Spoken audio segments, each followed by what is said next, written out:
Welcome to Late Night Story. When the world goes silent and shadows stretch longer, some stories awaken, whispered only to those still awake. So put on your headphones, turn down the lights, and let me guide you through the quiet hours. If you're listening alone, you're exactly where you need to be. If everyone can leave a comment to let me know where you are listening from in the world, don't forget to subscribe before you drift too far into the dark.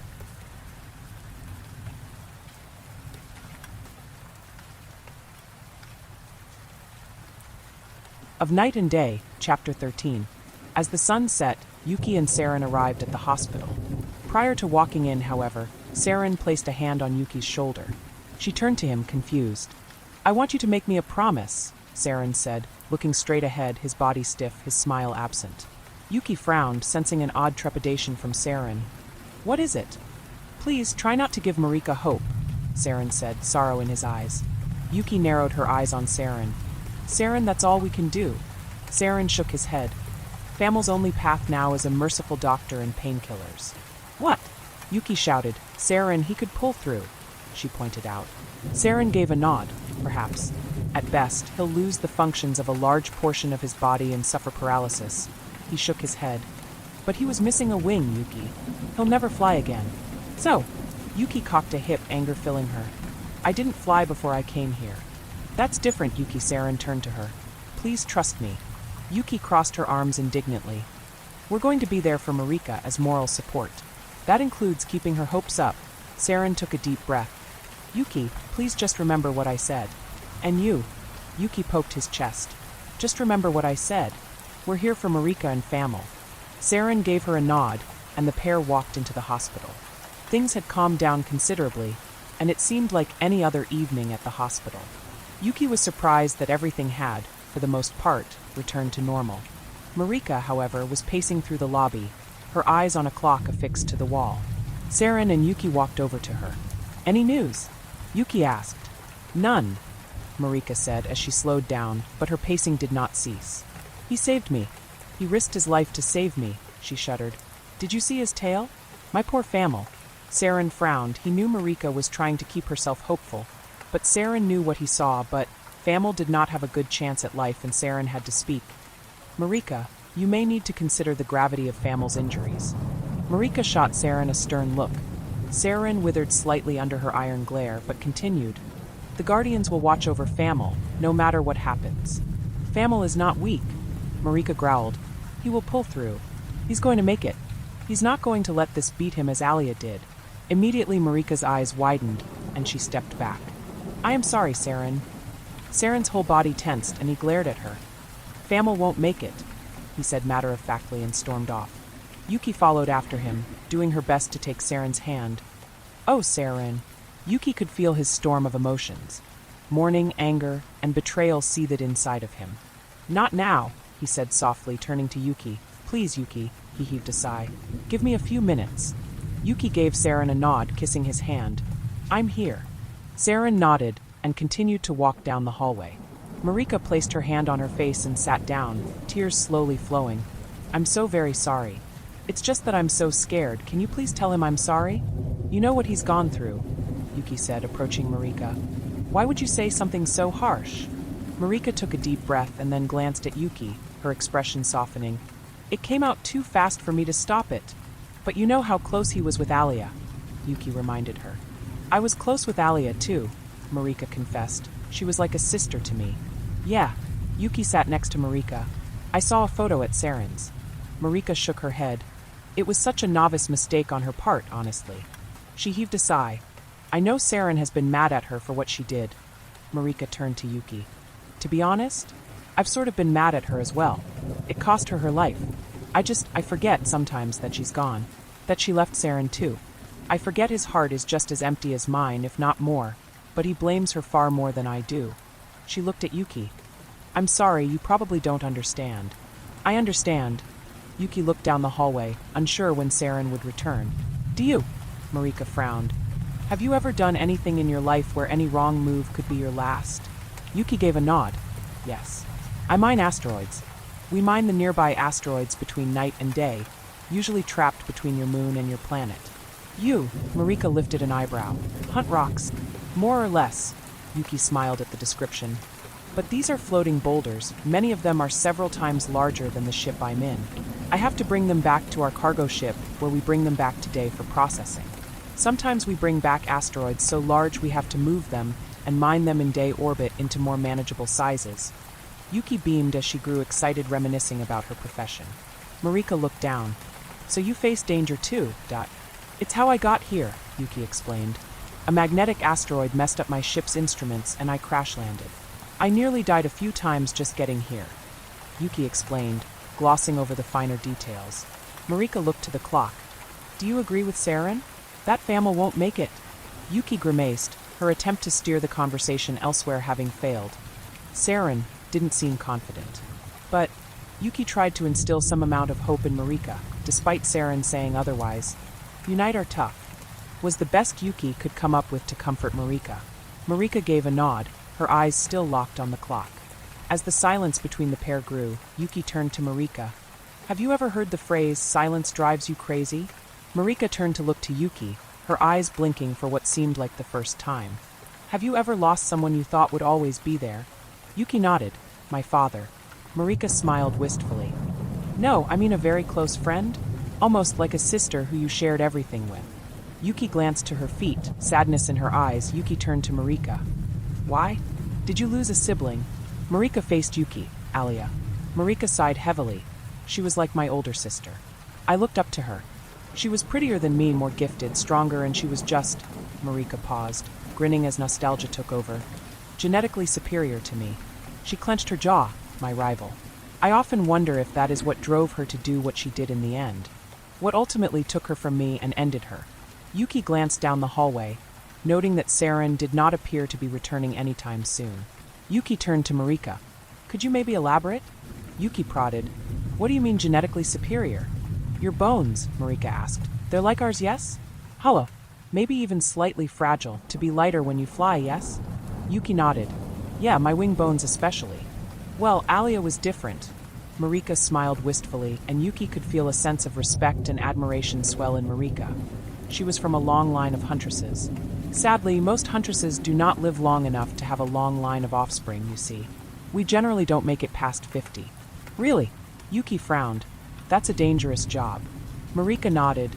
Advances in techniques, medical technology, and such have improved the chances of hunters actually retiring, sure. But accidents are bound to happen while the old habits remain.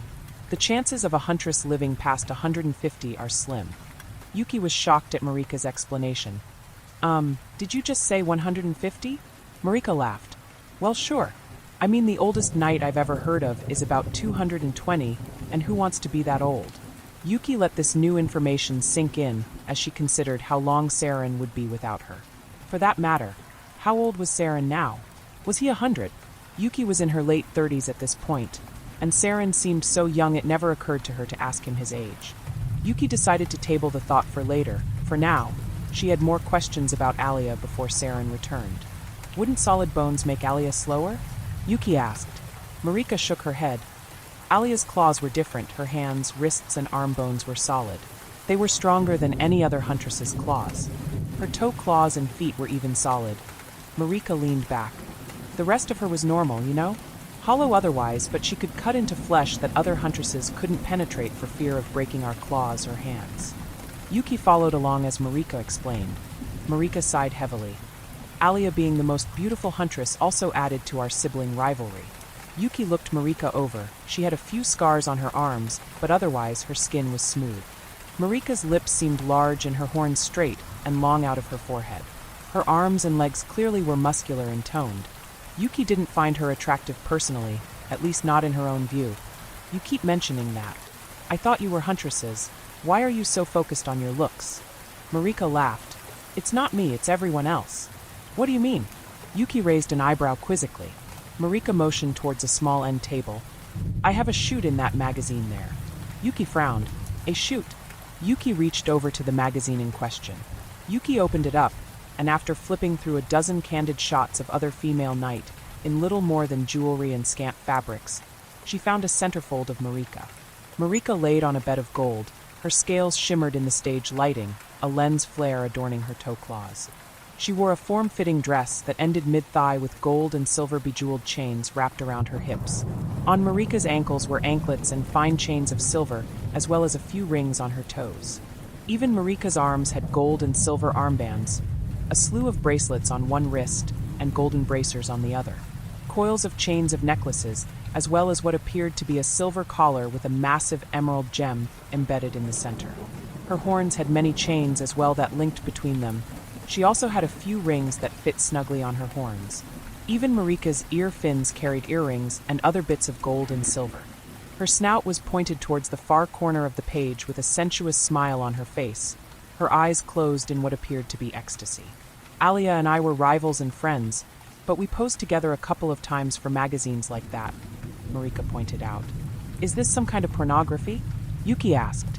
Marika smiled. No. Marika laughed softly. Normally they do shoots of us alone, but Alia and I were featured together a few times with a few other huntresses and some carriers. Sometimes we were told to pose as if we were mates, but we never did anything outside of the poses. Yuki's eyebrow raised as she studied the expression on Marika's face in the magazine, turning the page toward her. It looks pretty close to pornographic to me. Yes, well, Marika's wings pulled back and her tail wrapped around her ankle, clearing her throat. I wish the photographer didn't take that shot. There were plenty of others that were less sensual. I was modeling for the jewelry designer and a dressmaker. Formal wear is sort of a rare occasion, usually for the consummation of a molting ceremony or for big events like mating vows and funerals and such. All right, Yuki held up the photo of Marika in the magazine. But can I ask why all the jewelry? Jewelry is attractive, Marika said simply. The way it glitters next to the scale polish and such. You'd go out wearing all of this jewelry? Yuki asked. Ha, Marika laughed. No, not all of it. I'm just modeling their jewelry. I wouldn't wear all of it at once. That would make getting dressed pretty time-consuming. Yuki gave Marika a quizzical look. What sort of things would you wear if you had a formal event to go to? Marika thought for a moment. Probably at the very least my horn caps, several necklaces, and about 6 pairs of earrings. I have a ring for each finger, and maybe a chain or two between my horns. That's... Yuki blinked a few times as she tried to imagine wearing so much finery at once. A lot of jewelry. You don't wear jewelry on Dei? Marika asked. If it's a really nice place, I might wear a necklace, a ring or two, and a single set of earrings. Yuki frowned. Some people like to put glitter in their feathers, but it's insane to try and wash out. Must be worth it to stand out, Marika smiled. On Night, our mothers leave us with their jewelry and we get our own and so on. We wear all that we can when we have the opportunity. There are some items missing. That designer doesn't make many toe rings or hawk wraps. When I go out, I make sure every part of me glitters. Yuki had an epiphany. Lizards on her home planet had an attraction to shiny objects and sometimes hoarded them. You like the way they shine, don't you? Marika smiled. Yes, who wouldn't? I guess that makes sense. Yuki smiled, happy to have Marika talking about something else. You wear makeup on top of everything else, though? Makeup. Marika's brow furrowed. What's makeup? Yuki glanced at the photo again to be certain. Well, what makes your scales seem shiner? Marika reached into her pocket and pulled out a small cloth. She spits on the cloth and quickly rubbed it roughly across her arm. When she removed it, her arm scales had a brilliant shine, the light catching them and reflecting in different directions. You mean buffing? Yuki stared at the glinting scales, mesmerized by them. Marika pulled her sleeve down. See? Everyone likes to look at shimmering things. I don't normally, Yuki shook her head. I'm sorry, I didn't mean to stare. I've just never seen scales shimmer before. It's okay. I'm used to younger Night giving me those distracted looks when I'm fully buffed.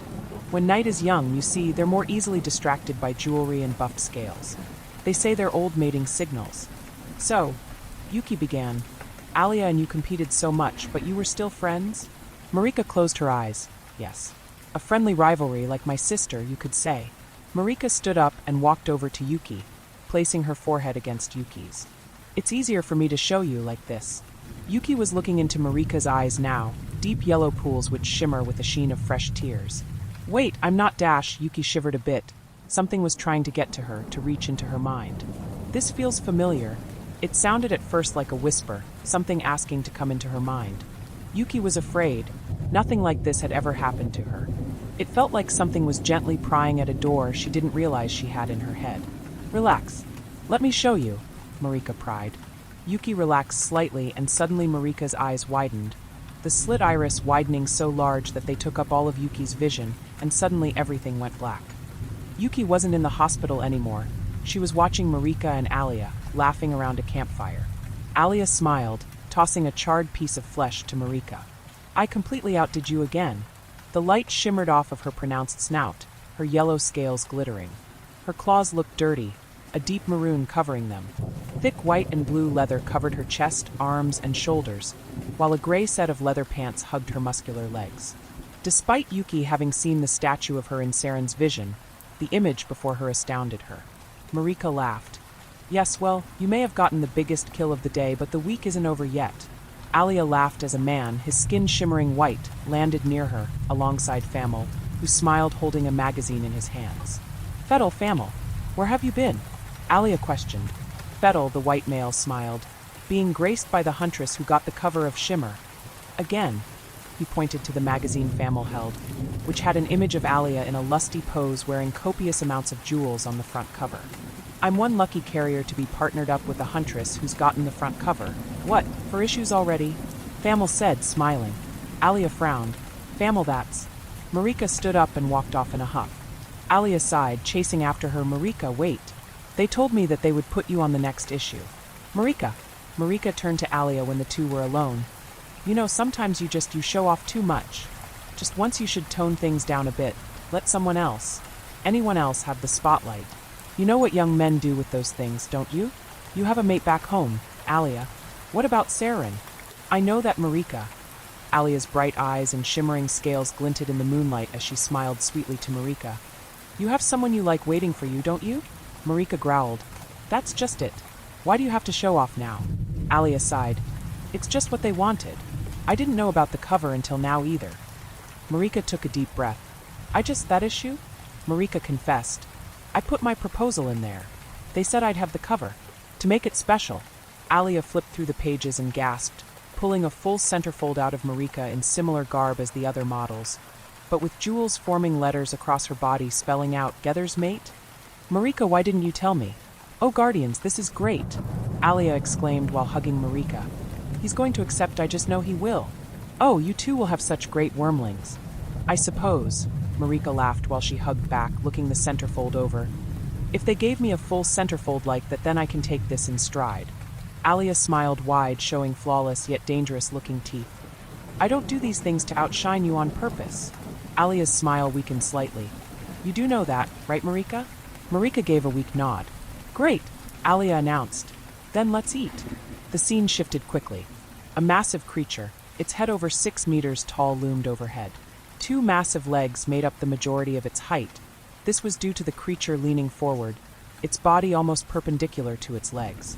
A huge tail growing out of its hips, which swayed 3 meters from the ground alone, and its massive head filled with nothing but vicious teeth. The length of the thing from the tip of its nose to the tip of its tail was easily 13 meters long. Under its heavily feathered chest appeared to be 2 small claws, almost useless in an attack it seemed.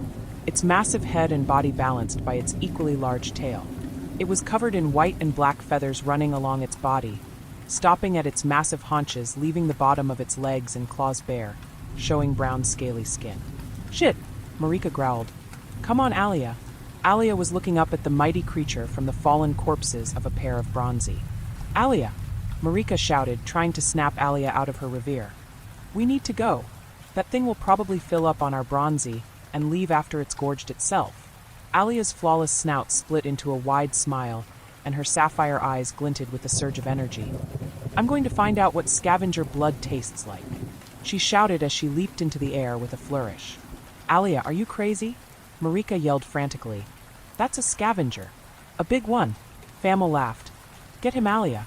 Marika glared at Famel. "You're all insane. Rippers don't even kill as many huntresses as scavengers." "Yeah, but those huntresses aren't Alia," Fettel interjected and grinned at Marika. Alia flew through the air and slashed at the massive creature's face, flipping into the air as she did so to avoid its counterattack. Alia did a roll in the air, gaining height, her wings spreading wide as she made a show of it. The scavenger roared in pain as a few of its feathers fell from the slash marks, blood dripping down the surrounding feathers. It turned, each footfall causing the ground to shake as its feathers all ruffled, roaring in Alia's direction. Alia's grin never left her as she swooped over the scavenger's head, her toe claws scratching at the creature's brow. The scavenger let out a shriek of pain as it snapped at where Alia was, clearly attacking too slow to grab the agile Alia. Alia flew directly at the creature's right side now, her claw pulled back. As she got close enough, she thrust her clawed hand directly into the scavenger's right eye socket. The scavenger let loose another roar of pain.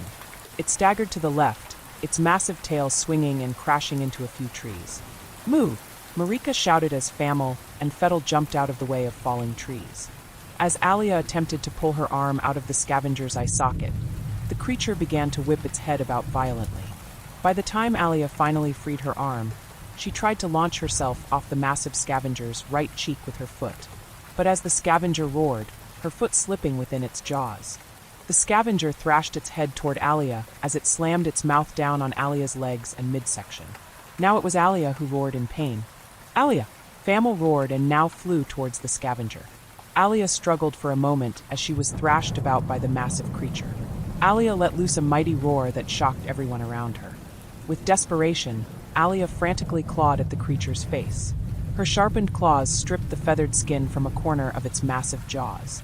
Horrible scraping noises were heard as Alia's powerful and sharp claws scraped against the exposed muscle, and soon the bone of the massive creature's jaws. The scavenger whined and shrieked as its skin was torn and shredded. Soon the bone was exposed to the air, also exposing its gums and sharp teeth. Alia's adrenaline-driven clawing continued, carving deep grooves into the bare bone. Finally, bleeding heavily from its cheek, the scavenger opened its mouth, dropping Alia from its massive jaws, and it began to withdraw, whimpering in pain and bleeding badly as it made its retreat. Alia hit the ground hard, her body shaking, blood pooling around her. Marika rushed to her. "Alia! Alia, oh guardians!" She quickly turned Alia over, her arms covering her midsection. Massive holes from the scavenger's dagger-like teeth lined her midriff and her legs, nearly an inch or two wide each. Blood flowed freely from each hole. "Shit, it hurts!" Alia gasped, blood covering her flesh. Marika took Alia's hand. "You stupid hatchling! What did you think was going to happen?" Alia was gasping for air. "Can you yell at me in the hospital?" Marika looked to Fettel. "Get an ambulance." "Go! Call it in! Now!" she roared. Famel rushed over. "I already called it over. They'll be here in 5 minutes." Marika looked to Alia. She was looking dazed now. "Ali! Come on, Ali, stay with me." "More!" Alia grabbed Marika's hand, her claws covered in scavenger blood and sinew. "You gotta do me a favor. Don't talk like that," Marika screamed. "You're going to be okay. Please tell Saren that I'm so." Alia shivered, coughed, and wheezed, "Sorry." Marika shook her head, flinging tears from her eyes. "You're not dying like this, Ali. I won't let you. You're going to have those wormlings with Saren, and you're going to live a long and lasting life. Do you hear me? If you die on me, I will never forgive you." "More," Alia whispered, her eyes losing focus. "No." Marika squeezed her hand, tears streaming down her muzzle. "Ali." Alia looked to Marika, her hand shaking now. "I'm scared more." Marika closed her eyes, squeezing out tears, shaking her head. "Don't be, please just hang on." "I almost." Tears now flowed from Alia's eyes. "Got him though." Marika looked at Alia's sapphire eyes grew dimmer and her body slowly shut down. "Ali. Ali, you have to stay with me. Look at me, please." Alia was silent for a moment, her breathing slowing, and then said, "Hanging on." Her breathing slowed, she convulsed, and she lost consciousness. "No!" Marika screamed as she shook Alia's shoulders. "You stupid, stupid woman." Marika hugged Alia tightly. "Wake up. Don't give up on me. Don't leave me." Fettel took Marika back by her shoulders. "The EMTs are here." Marika was pulled away, reaching out to Alia, shouting. "No, she can't go." Marika screamed as medics rushed to Alia and began to push gauze into her wounds. They wrapped her wounds up, and while giving Alia oxygen. Marika tried to push past the EMTs, causing Famel and Fettel to both grab her and drag her away. Marika struggled against screaming. "Let go of me. I can't leave her. She wouldn't leave me. Let go of me." The EMTs rushed Alia into the large ambulance, and Marika shouted up at it as it flew away. "Ali," tears streaming down her cheeks. Yuki was now staring into Marika's eyes again.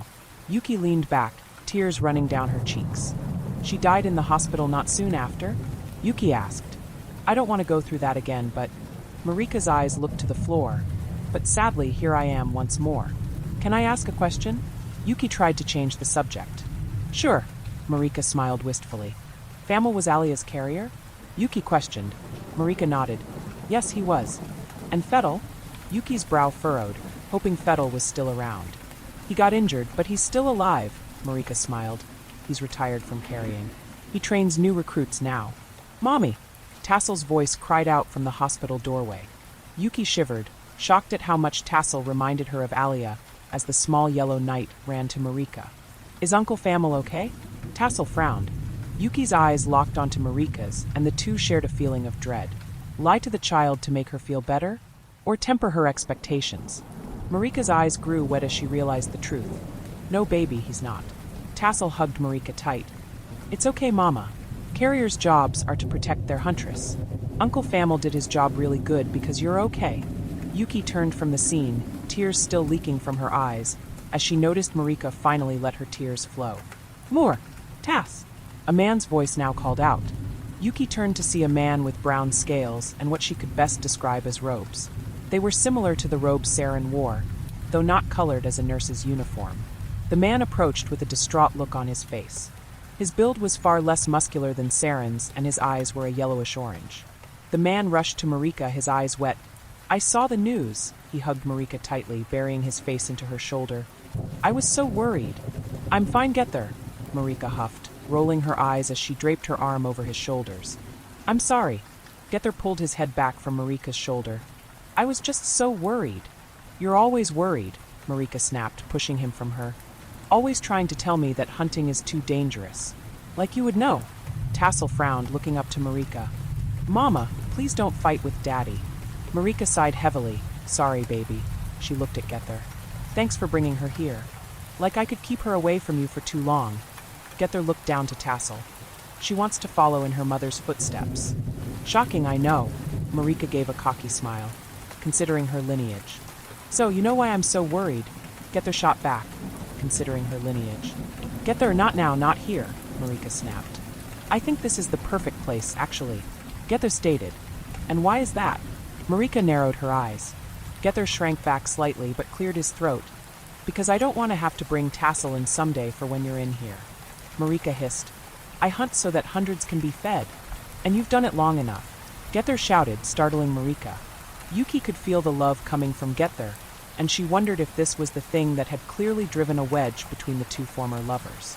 Excuse me, Marika was cut off. You've been a hunter for 25 years, Marika. You're well within your right to retire. Fettel did. Gether argued. This is not Marika was cut off. Gether shouted. This is the only place. He took a few steps closer to her. You won't even talk to me anymore. I understand I have been adamant about this and it has angered you every time. He heaved a sigh. But I can't stand by while you do something that is very likely going to get you killed. Marika's eyes softened on him. I still love you, Marika. Gether turned from Marika, his cheeks blushing. Marika turned from him, looking to the door. Please talk to me, Gether urged. In private, Marika walked down a hallway. Gether nodded, looking to Tassel. Sweetheart, we won't be long. Tassel beamed to the pair. Take your time. Gether and Marika walked down the hallway, leaving Yuki and Tassel alone. Before Yuki could say a word, Tassel spoke up. Daddy wants my mommy to retire because he loves my mommy so much that he worries every time she goes out on a hunt, Tassel said in hushed tones. Yuki nodded. Do you know why he's worried, though? He doesn't trust mommy's hunting abilities. Tassel put her arms behind her head and leaned back. Which is why they broke up. I see. Yuki faced the mini version of Alia, honestly feeling awkward. So that's been a long-standing issue? Tassel nodded. Mommy has been avoiding my daddy for a while. She snickered. But I don't think that's going to keep up. Why's that? Yuki asked. Tassel laughed. 'Cause mommy thinks daddy is cute and can't resist him. Yuki couldn't help but laugh. What? Mommy thinks daddy is cute. Tassel turned to Yuki. They're probably together right now. Does that happen a lot? Yuki asked. Mommy said if she ever saw Daddy again, she wasn't sure if she could help herself. Tassel sighed. And if Uncle Famil is hurt bad then? Mommy's going to feel lonely. Yuki frowned. Isn't that a little cold? Tossing Famil aside like that. Tassel shook her head. Mommy and Uncle Famil were only courting, they never linked up, and I think Mommy wasn't sure about Uncle Famil. You're surprisingly mature about this, Yuki pointed out. My biological mother is the greatest huntress who ever lived. My daddy was married to her best friend, and my surrogate mother tried to date my biological mother's carrier. Tassel smiled wide. It's just relationships, they can get complex sometimes, right? Doesn't it bother you who your parents are with? Yuki asked. Tassel shook her head. It doesn't change how they feel about me. It's just how they feel about each other. I just want them happy. Marika and Gether soon walked back from the hallway, the pair holding hands. Gether smiled at Tassel. Honey, we're going to be seeing a lot more of each other. Marika stood behind the shorter Gether, her arms over his shoulders. If you back off a bit, okay, babe? Gether looked up, placing his hand over Marika's, which had slid over his chest possessively. Yuki's eyes went wide as an epiphany dawned on her. Wait, he's acting like a woman and she's acting like a man. Yuki turned to Tassel. Tassel, sweetie, who takes care of you at home? Tassel smiled. Daddy. Is that the same with all your friends? Yuki asked. Tassel nodded. Well, yeah, Mommy's work. Yuki felt almost dizzy as she realized what she hadn't noticed. Almost every hunter she had seen was female, and Dr. Terasuki ran the hospital. Was every point of honor held by a woman on Night? It also explained Marika proposing to get there in the magazine. Yuki chuckled. Does that mean I get to wear the pants in the relationship with Saren? It was at that very moment that Saren soon walked back from the hallway. Marika turned, letting go of Gether, and she got down onto one knee, her right arm crossing her chest, a fist against her heart. Saren, please forgive me for what I said about Alia. Saren was silent before heaving a sigh. I forgive you, Marika. I was being a bit too cold to you, all things considered. His cheeks flushed as he looked to Yuki. I suppose I should have listened to my mate. Marika snickered, standing. I think we both needed some of that today. Dr. Terasuki now entered the waiting room, her expression stoic as ever. Mrs. Wan? Marika turned, her brow furrowed. Yes? Dr. Terasuki took a deep breath through her nostrils, looking over the entire group. Famil remains in critical condition. Life support is keeping him going, and despite the pain, he has denied medication for now. Marika frowned. Meaning? He is refusing further treatment, Mrs. Wan, Dr. Terasuki explained. His best outcome would have him bedridden for the remainder of his life. He seemed well aware of this, and once we got him stable enough, he demanded we stop treatment. I see. Marika looked away. He wishes to speak with you as a last request. Dr. Terasuki cleared her throat. I would suggest you hurry to reduce his suffering. Marika nodded, following the doctor. Wait here, okay? Gether sat next to Tassel and heaved a sigh. I'm sorry, Tassel. I know you liked Uncle Famil. Tassel nodded, her eyes wet. Are you sure, after this, you still want to be a huntress? Gether asked Tassel. Tassel turned to her father, determination in her eyes. More than ever. Gether heaved a heavy sigh, pulling Tassel to his side. I suppose that I'll never understand you hunters. Dr. Terasuki moved swiftly, Marika following closely behind her. How did he tell you he refused treatment? Marika asked. He bit the tube we tried to intubate him with, Dr. Terasuki grumbled. While he likely would never fly again, it might be possible to at least get his arms working, but not his legs. I informed him of this, and still, he wished for us to stop. Sounds like Famil. Marika frowned as she approached an operating room. Dr. Terasuki looked to Marika. We did our very best, but he is still in a terrible state. Marika nodded as she walked into the hospital room. Inside she saw Famil laying on a bed, IVs hooked to his neck, his chest barely rising and falling. Famil, Marika cried, moving to his bedside, her hand caressing his cheek. Can you feel that? Famil let out a sigh. Yes. The doctor says she can save you, get your arms working, Marika informed. No, Famil wheezed. I can't live like that. Marika nodded. I get it. Famil heaved. Wanted to make sure you were okay. He grinned weakly. Glad to see this wasn't for nothing. Famil dash Marika was cut off. I don't have long, and this hurts, he winced. You have a family. I don't. So it's easy, he grinned. Be with Tassel, and make up with Gether, okay? Marika smiled through her tears. I'm ahead of you there. Good. Famil laughed, but winced, coughing and groaning in pain. Marika placed her hands on both of his cheeks. Thank you for saving me. Anytime. Famil forced a smile. I gotta go now. Marika nodded, getting to her feet. I'll never forget you. Me neither, he heaved a sigh. Anything you'd like me to tell Alia? Marika smiled through tears. Tell her she's a real pain and that her mate is now with a Dei Angel. That'll really piss her off. Famil wheezed, grinning through the pain.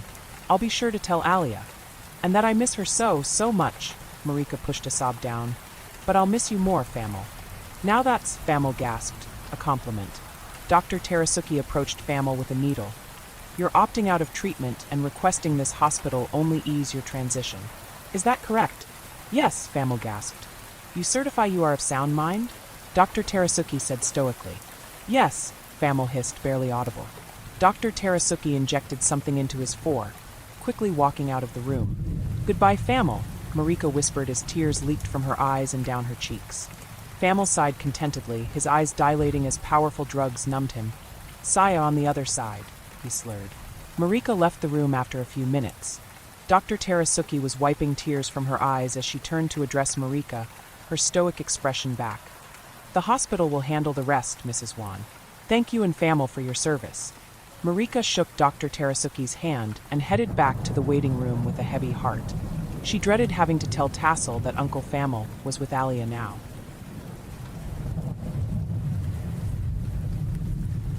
Of Night and Day, Chapter 14. We have an extremely tight schedule to meet, Mr. Sorjoy, Cleo said as she picked up her tablet, following Sorjoy as he left his office. I'm well aware, but the press conference to unveil the diamond literally could not wait, Sorjoy explained. No point in using the word literally, Cleo mumbled. Excuse me, Sorjoy said, narrowing his eyes at Cleo. Nothing, sir, Cleo said, tapping her tablet as the elevator doors closed behind them. Because of the regulatory summit in 2 hours, this press conference cannot even run 15 minutes late. So you keep saying, Sorjoy said, exasperated. As the elevator opened, Cleo noticed security was clearly tight in the lobby. A number of angels in police uniforms were inside of the lobby. In front of the building, multiple armed guards stood before a large square box with blue velvet draped over it. A mob of reporters and onlookers had gathered outside the front steps of Farnsworth Inc.'s entrance. Well, let's get this show on the road, Sorjoy said to Cleo as he opened the front doors of the building. Sorjoy made his way from the front doors to a podium setup not too far from the large covered object, and the top of the steps leading to the entrance. The crowd hushed as the microphone gave a tone through loudspeakers set up around the outside, signifying that a statement was about to be made. Sorjoy smiled confidently, his red wings held slightly further out on either side of him than normal, but not spread out fully.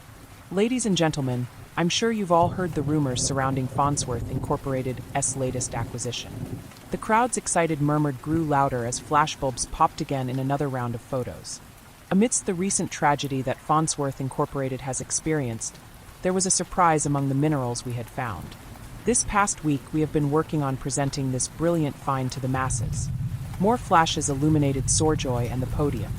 Without further delay, Sorjoy smiled devilishly as the velvet cloth was removed from the large square item behind him.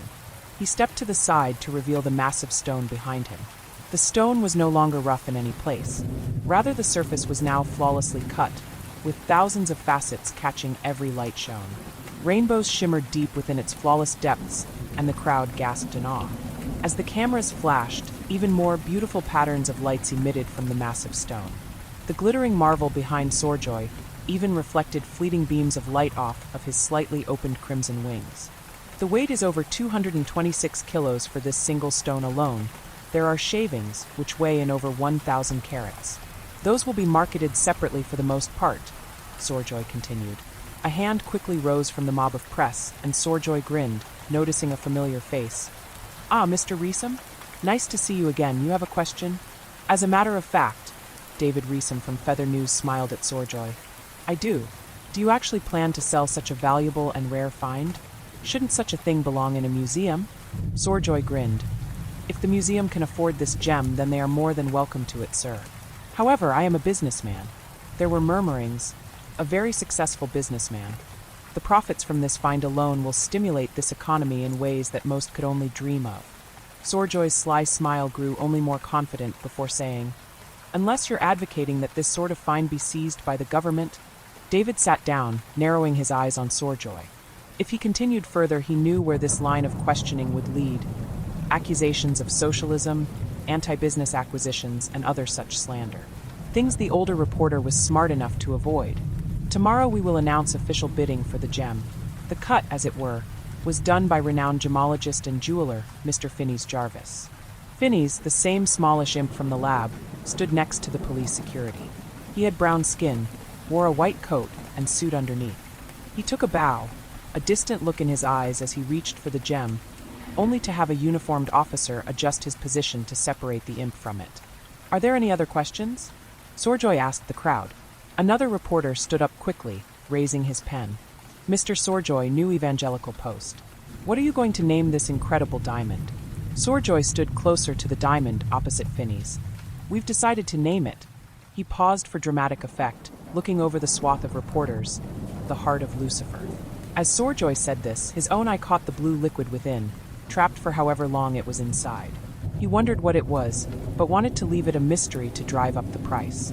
Let the buyer find out about the liquid within. "Sir, the blue liquid inside the gem, has it been analyzed?" Another reporter shouted out. Sorjoy tore his attention from the gem, looking to the reporter, sparkles of the facets still lingering in his vision.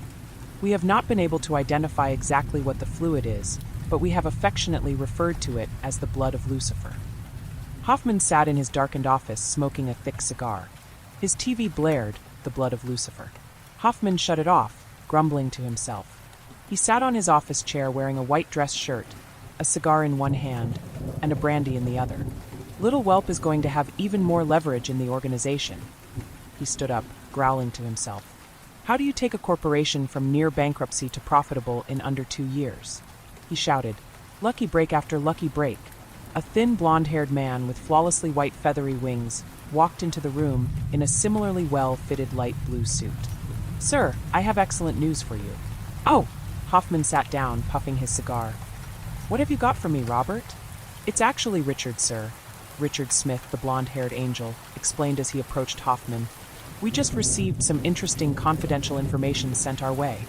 Richard beamed. "We have the beacon codes from that Farnsworth Incorporated fallen miner." Mr. Hoffman raised an eyebrow. "Why does this interest me?" "She's the miner that found the stone, sir. She may be worth recovering." He showed a small handheld device with a very detailed colored screen, showing a map with multiple points on it, one of them blinking. "While the biometrics is showing that she is flatlined, the girl has moved since last Farnsworth bothered to report it. Considerably, I might add." Mr. Hoffman puffed out another thick plume of caustic smoke. "Really now?" He took another long drag from his cigar. "Yes, sir." Richard coughed as the smoke blew in his direction. "Has anyone seen this information, the beacon codes?" Hoffman asked. Richard shook his head. "No, and we want to do a satellite flyby of the area, see if we can pinpoint the location. Her movement is pronounced enough that it seems the girl's body, or at least her suit, is moving in very specific patterns. It's possible she's alive, just that the biometrics are damaged." "Robert," Hoffman began. "Richard, sir," Richard corrected. "Richard, of course." Hoffman inhaled another pull from his cigar. "Mind if I ask if you can tell me how we got this information?" Richard frowned, giving Hoffman a small note. "That's the more concerning part, sir. It's apparently some kind of encrypted message. The bulk of the email said to send it to your phone." "My phone?" Hoffman lifted an eyebrow. "Well, send it." Richard gave a nod and tapped a few things on his tablet. Hoffman got a buzz on his phone, and then pulled it up. As he opened the email, a prompt appeared. "Enter biometric security." Hoffman raised his phone up to his eyes, opening them wide as his camera captured an image of his iris.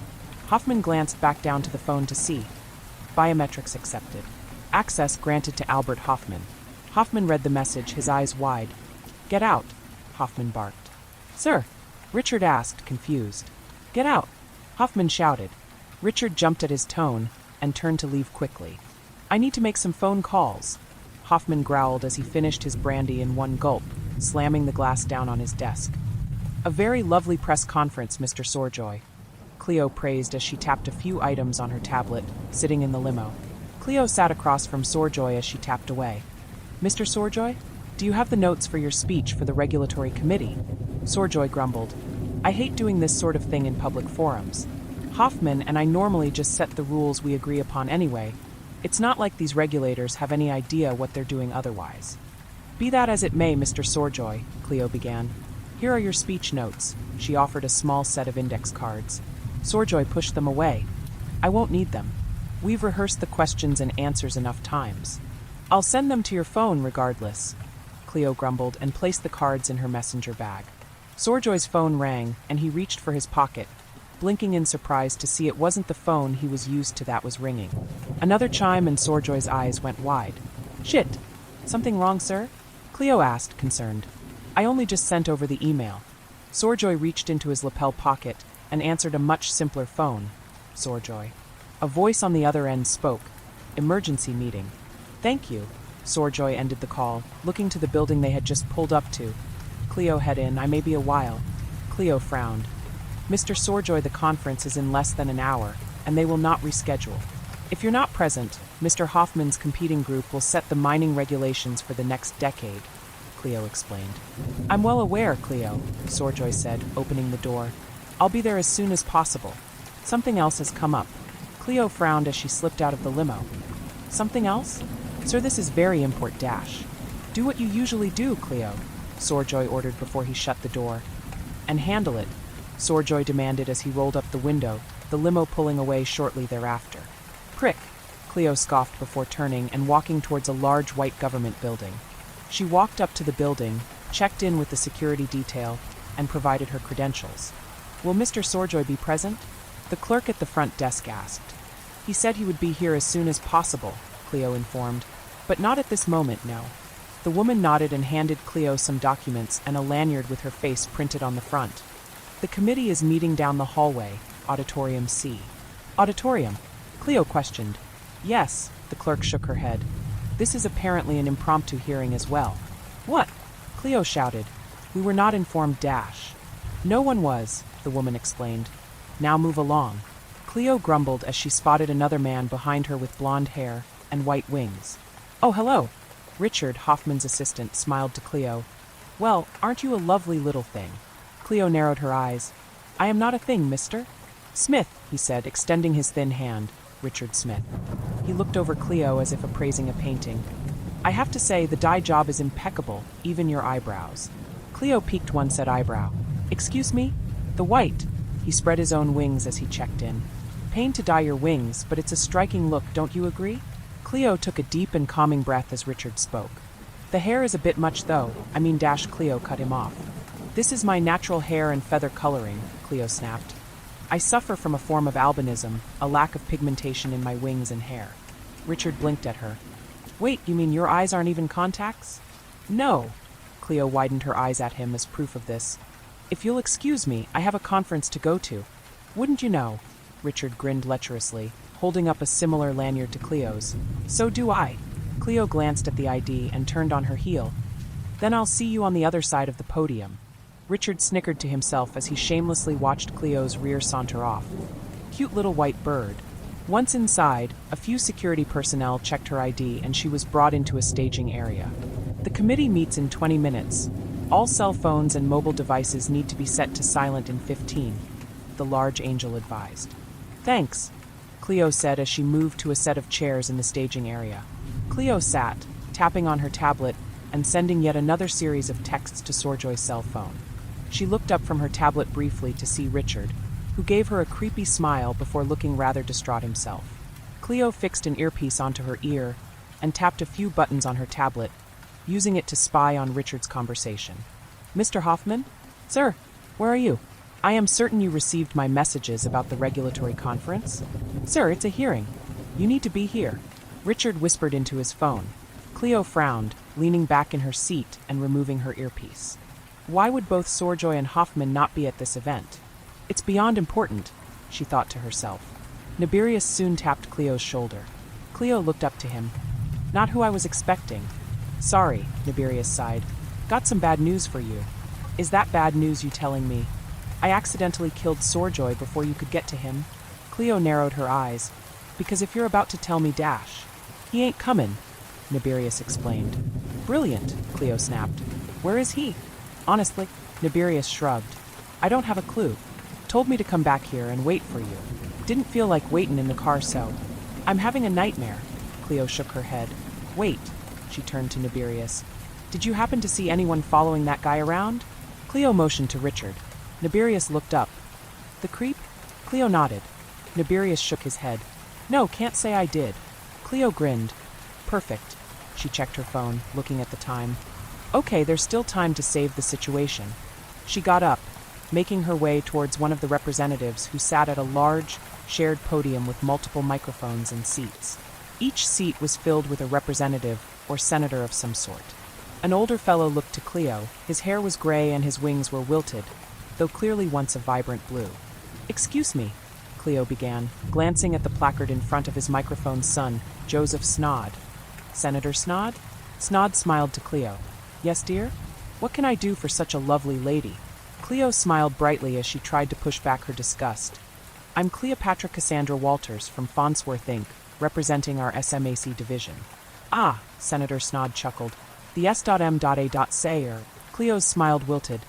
I suppose, listen dash. The senator cut her off. Perfect timing, love. Have a seat there. I'll get a new nameplate for the cameras. What? Cleo gasped. No, sir, you don't dash. Hey, Fran. Senator Snod waved to an intern who rushed over. Get this young lady seated. She's representing Farnsworth as SMAC. Senator, if you could just dash, Cleo frowned as the senator turned to the colleague to his left, ignoring Cleo. Fran, a beleaguered-looking young woman with heavy-framed glasses, a frumpy suit, and disheveled, but tied-back hair shook her head. Come on, hun, he's done chatting. Cleo frowned. Fran, listen, I'm not here to rep Farnsworth. I'm not paid to question the senator, Fran explained. Name? Cleo hesitated for a moment before she cracked. Cleopatra Cassandra Walters. She sighed. Executive Assistant to CO Eric Sorjoy. Fran blinked as she was arranging letters on the nameplate. Yeah, this is the best I'll get for you. She handed Cleo a nameplate with letters arranged to spell out. C. Walters. SMAC. Cleo frowned, moving to the small table which was set with one chair. Fran removed the nameplate which had read, E. Sorjoy. SMAC. Sorjoy is either going to be happy or furious with me. Cleo shifted in the seat as she looked up to the massive panel of senators and representatives. She pulled out the index cards in her messenger bag. Luckily, Mr. Sorjoy and I went over everything together, and he did tell me to handle it, didn't he? Cleo looked to the other table sitting opposite her. There, a nameplate was set as well. A. Hoffman. DMC. No one was seated. At least I won't have any cross-examination from that side of the aisle, Cleo sighed. To her dismay, however, Richard soon wandered over, sitting down at the table, his name being swapped out for Hoffman's. Cleo grumbled and turned to her left, where she saw Nibirius grinning ear to ear. He gave her a thumbs up and vanished into the crowd. A gavel slammed down onto the conference table as Senator Snod spoke up. Let's bring this committee to order. We have our private sector representatives for asteroid mining present. So let's get this show on the road, yes? He grinned, eliciting chuckling from the other representatives and mild responses from the small room of reporters. Cleo shifted in her seat, knowing the first steps. The regulations today are primarily on miner safety and workers' rights, so we'll begin with some opening statements, Senator Snod announced as he turned to Richard. Let's go alphabetical and start with Dei Mining Corp., yes? Richard cleared his throat, leaning to the mic, causing it to ring with feedback. Dei Mining Corp. has no opening statements we'd like to make. What's your name, son? Senator Snod asked. R. Richard Smith, sir. Sorry, sir, Richard stumbled. Senator Snod leaned back in his chair. You're certain about not having an opening statement, son? Richard was sweating nervously and gave a nod. Yes, sir. Senator Snod shrugged and turned to Cleo. How about Farnsworth? Are you equally unprepared? Cleo smiled brightly as she was prepared. She was much less nervous now as she noticed Richard was having a panic attack at his table. I have some opening statements on behalf of Farnsworth Inc.'s SMAC division. Well, little lady, Senator Snod grinned. The floor is yours. Thank you, Senator, Cleo beamed as she began. My name is Cleopatra Cassandra Walters. I am here to represent Farnsworth Inc.'s CEO Eric Sorjoy, who sadly could not make it here today and sends his sincerest apologies. Well, Ms. Walters, glad to see Mr. Sorjoy is at least apologetic for his absence, Senator Snod chuckled. Cleo took a sip of water, trying to ignore the senator's comment. She spread her index cards out for reference points, though she didn't need them as she looked up to the committee. Miner safety, Cleo began, is paramount for our employees and for Dei's mining industry. The free flow of minerals, while important, is not worth the life of any miner. That is why Farnsworth would like to voice our full support for any measure to protect our brave miners. Cleo paused, gauging the reactions of the committee, before she continued. However, consideration to infrastructure, sustainability, and profitability cannot be too heavily impacted. That is why we are reaching for protections that are both meaningful and efficient. Senator Snod smiled to Cleo. Well, nicely put. Another representative, a middle-aged woman with brown wings and short brown hair in a brightly colored power suit, spoke up. Ms. Walters, what is your exact position in the hierarchy of the Farnsworth Inc. SMAC division? Cleo took a moment to adjust her microphone. I facilitate scheduling, as well as oversee the proper flow of time management for all of Farnsworth Inc.'s many activities. I'm the primary point of contact for press relations as well. The representative, whose placard read REPC Warren, gave a nod. And you feel that this position gives you the proper authority and knowledge to make these regulatory decisions on behalf of Farnsworth Inc.? Cleo smiled to the representative. About as much authority as you have to set them, Representative Warren. The press made some chuckles, and some cameras snapped as Cleo leaned back from her microphone. So, minor safety then? Senator Snod interrupted. Ms. Walters, there's been a pretty public report that floated regarding survival kits in the event of a day fall. With this information coming to light, primarily that one item is a loaded pistol with a single bullet. Is Farnsworth Inc. providing proper care to their miners, really? Cleo reached for an index card, checked it, and leaned down to the microphone. Farnsworth has taken the event of the fallen miner, Yuki Carcade, very seriously. We have put forward a number of suggestions, such as an increase to the minimum distance an object has to be to Night's orbit, in order to prevent such a tragedy from happening in the first place. Senator Snod nodded, turning to Richard. Any input there, son? Richard cleared his throat. So we can keep putting guns into survival kits for miners to shoot themselves? He sputtered. The press murmured and cameras snapped. Warren turned to Cleo. While this isn't a cross-examination, he makes a good point, Ms. Walters.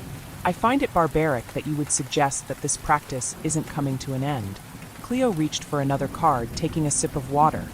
Representative Warren, have you ever experienced a nightmare? I'm sorry. Warren narrowed her eyes. Have you ever experienced a nightmare, perhaps where you're alone and being chased by a monster of some sort? Cleo asked. Is this a serious question? Warren scoffed. It is, Cleo said flatly, her eyes locked on Warren's. Warren cleared her throat. Everyone has had a nightmare like that. How large was the monster that was chasing after you? Cleo asked. Warren laughed. A big hairy boogeyman. It was the size of my closet, very scary when I was a toddler. So, you'd say about 2 meters tall then? Cleo said, glancing at an index card. Roughly, Warren asked with a grin. Do you plan to propose we maintain a safer distance from boogeymen? Cleo tapped a screen, showing a blurry image of a massive creature with fur-like feathers and a massive jaw full of teeth. The creature was a scavenger from Night. This is drone footage of a creature we observed on the surface of Night. Warren frowned at the image. Mean-looking mother, Senator Snod remarked. If I were to ask the committee, about how large would you guess this animal is? Cleo asked. Snod grinned. Well, I'll bite for meters. Cleo smiled.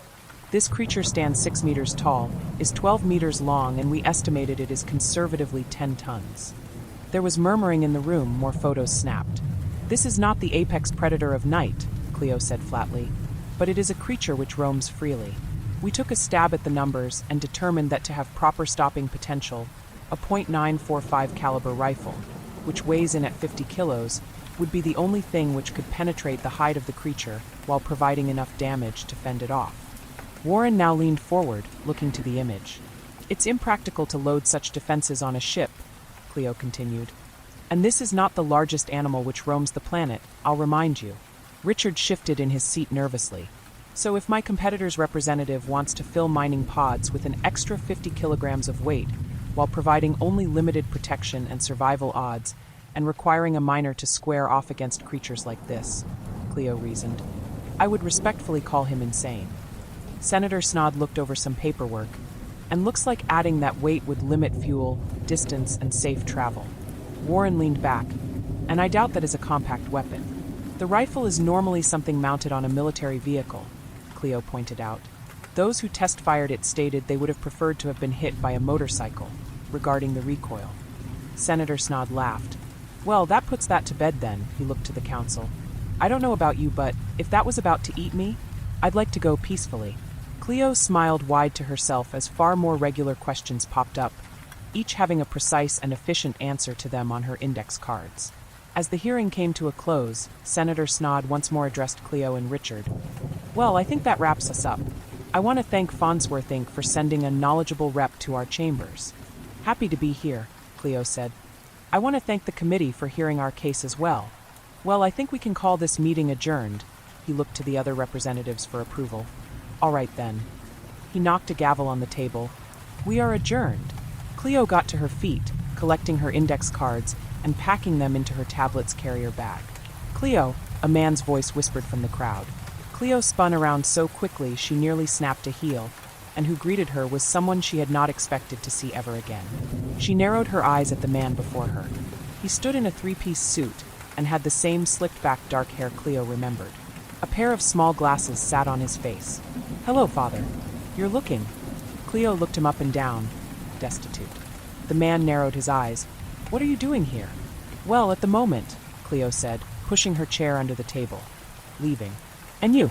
I'm working for the senator, Mr. Walters snapped. This isn't a strip club, young lady. No, it's not, Cleo said, turned from him and walked away. I was not done talking to you, he shouted. Cleo continued to walk away from him. Don't you turn your back to me, you little slut, Mr. Walters shouted, causing a scene. Senator Snod stopped Cleo as she walked past him, placing his hand gently on her shoulder. Is that man speaking to you? Cleo turned to face her father. I would assume so. I pay no mind to men who belittle me based on my appearance, Senator Snod. Senator Snod gave a nod, his face hardening. Yes, well, I give plenty of mind to my subordinates when they insult a young woman as intelligent as you. He works for you? Cleo asked. Senator Snod nodded. Not for long. Cleo looked back at her father, her brow furrowed. Please don't fire him. Senator Snod chuckled. Intelligent and forgiving? You must have a very lucky man at home. Cleo smiled to Senator Snod. Now, Senator, if I had a man to take care of, I don't think I'd have the time to be so intelligent. Senator Snod laughed and shook his head. Well, Miss Walters, I hope this isn't the last we'll see of each other. Cleo handed him her business card. I hope it isn't the last time we meet either, Senator Snod. Mr. Sorjoy is always looking for a friend in government affairs. Senator Snod nodded. Well, I'll give you and Mr. Sorjoy a favor for my employee's rude outburst. Snod strode up to Cleo's father, reprimanding him rather harshly in front of the crowd. Cleo gave a slight smile and headed towards the back where Nibirius was waiting. So, Nibirius chuckled. Old client. Like a client would out himself like that. Cleo shook her head. No, that was my father. Nibirius lifted an eyebrow. Well, he checked his watch. It's late and this sounds like a story to be told over some drinks. Cleo sipped a fruity and heavily alcoholic beverage across from Nibirius, who sipped at a beer. So, Nibirius leaned forward. Daddy issues? Cleo rolled her eyes. Father was destitute when I was in college. He worked as a high-profile lawyer. However, between a number of lost cases and fumbled business decisions, Daddy found himself in a mountain of debt with almost no new clients. Nibirius gave a nod as he sipped his beer. Needless to say, he wasn't pleased the first time I told him about Palma. Cleo frowned, taking a long swig of her drink. He blamed me for his downturn in one cases, claimed the DA had it out for him since his daughter accused the police chief's son of rape. Cleo sneered, falsely. Rich people.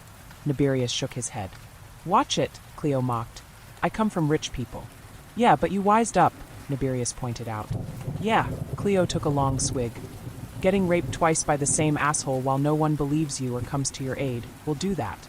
Nibirius cleared his throat. So, was that the only reason for the falling out? Cleo nodded.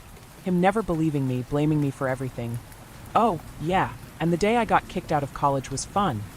I remember the taxi I had climbed out of after being kicked out of college. It was a long trip. I was tired and I couldn't even bring my bags in. I decided to head inside and ask my father to help me with them. That went well. Daddy, I began. I'm home and I know you're probably surprised, Dash. My father's gaze was all fire and fury as he opened the door. I spoke to the dean. He told me all of your scholarships was revoked, and that I was going to have to pay it back tens of thousands of dollars if you couldn't. I shrunk back from him. I need your help. We can clear it up. I know we can. You just have to believe me for once. Believe you? My father laughed as he shook his head. The dean told me what you were expelled for. Prostitution. Tears welled up in my eyes. No, Daddy, it's not what it sounds like. It was Azrael Palma. He has a vendetta against me. I swear if you would just dash. Azrael again? My father barked. If anyone has a vendetta, young lady, it's you trying to sully that poor boy's name. That's it, he screamed. Daddy, please.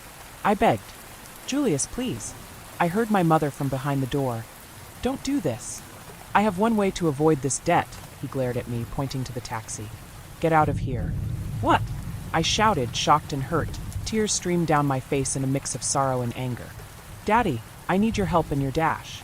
Get out, my father bellowed. I don't want to see you here, you filthy harlot. I won't hear this ridiculousness about that Palma boy. You're a liar and a whore. You are not the little girl I raised. The door slammed in my face. I recalled pounding on the door for the better part of 5 minutes before the taxi honked. A sudden realization hit me. I had no money, I had no place to stay, and my parents wouldn't help me. My mother was useless against my father, and despite her objections, I knew she'd never defy him. As I made my way back to the taxi, that's when I felt around in my pocket and I found Mimi's card. I got to the taxi, drying my eyes. So, I need to go somewhere else. Meter's running, he said flatly. I nodded and picked up my cell phone, calling Mimi. Hello, this is Mimi, she said shortly. Hi, I sniffled. My name is Cleo and I dash. Taryn's friend, Mimi said sympathetically. Why yes, I choked out. What's wrong, hun? Mimi questioned. I turned from the taxi. My father disowned me, and I have nowhere to dash. I've got you, sweetheart. Taryn just moved in. You are more than welcome to stay with us. I'll give you the address. Do you need some money for a cab? Don't answer that.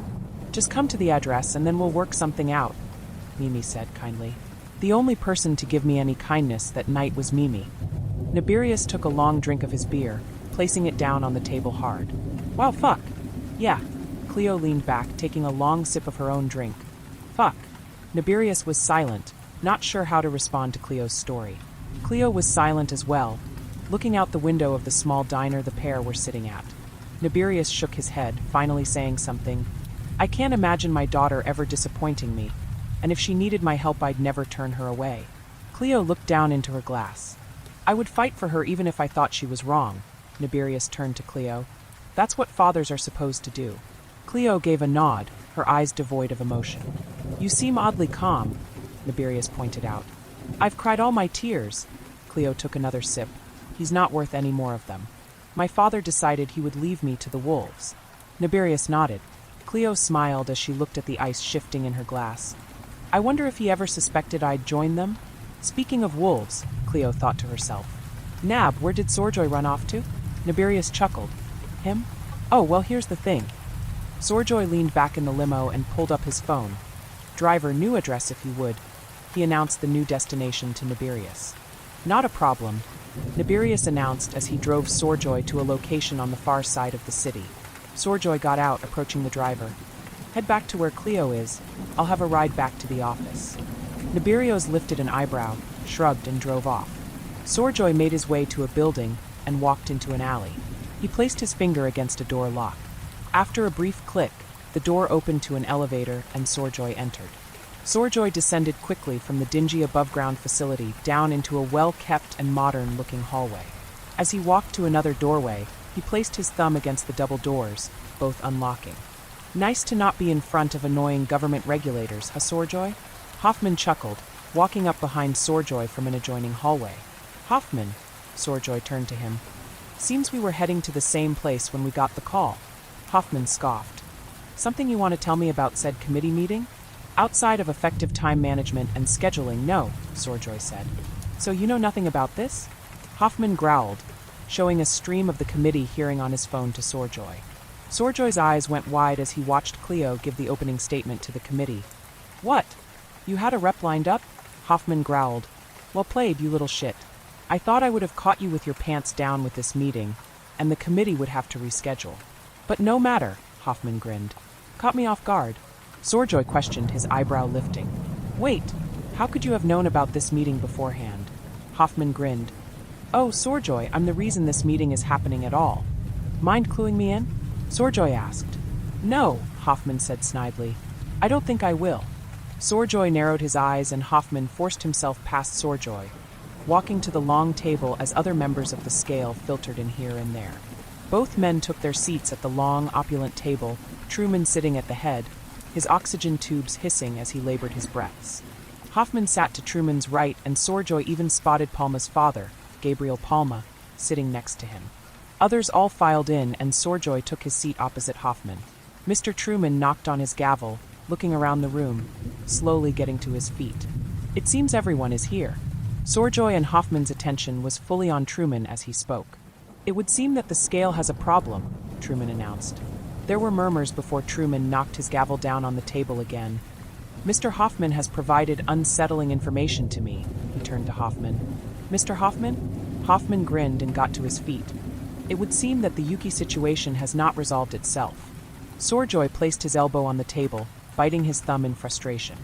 In fact, one of my men was provided satellite data that showed that the fallen miner had not died when the official report states.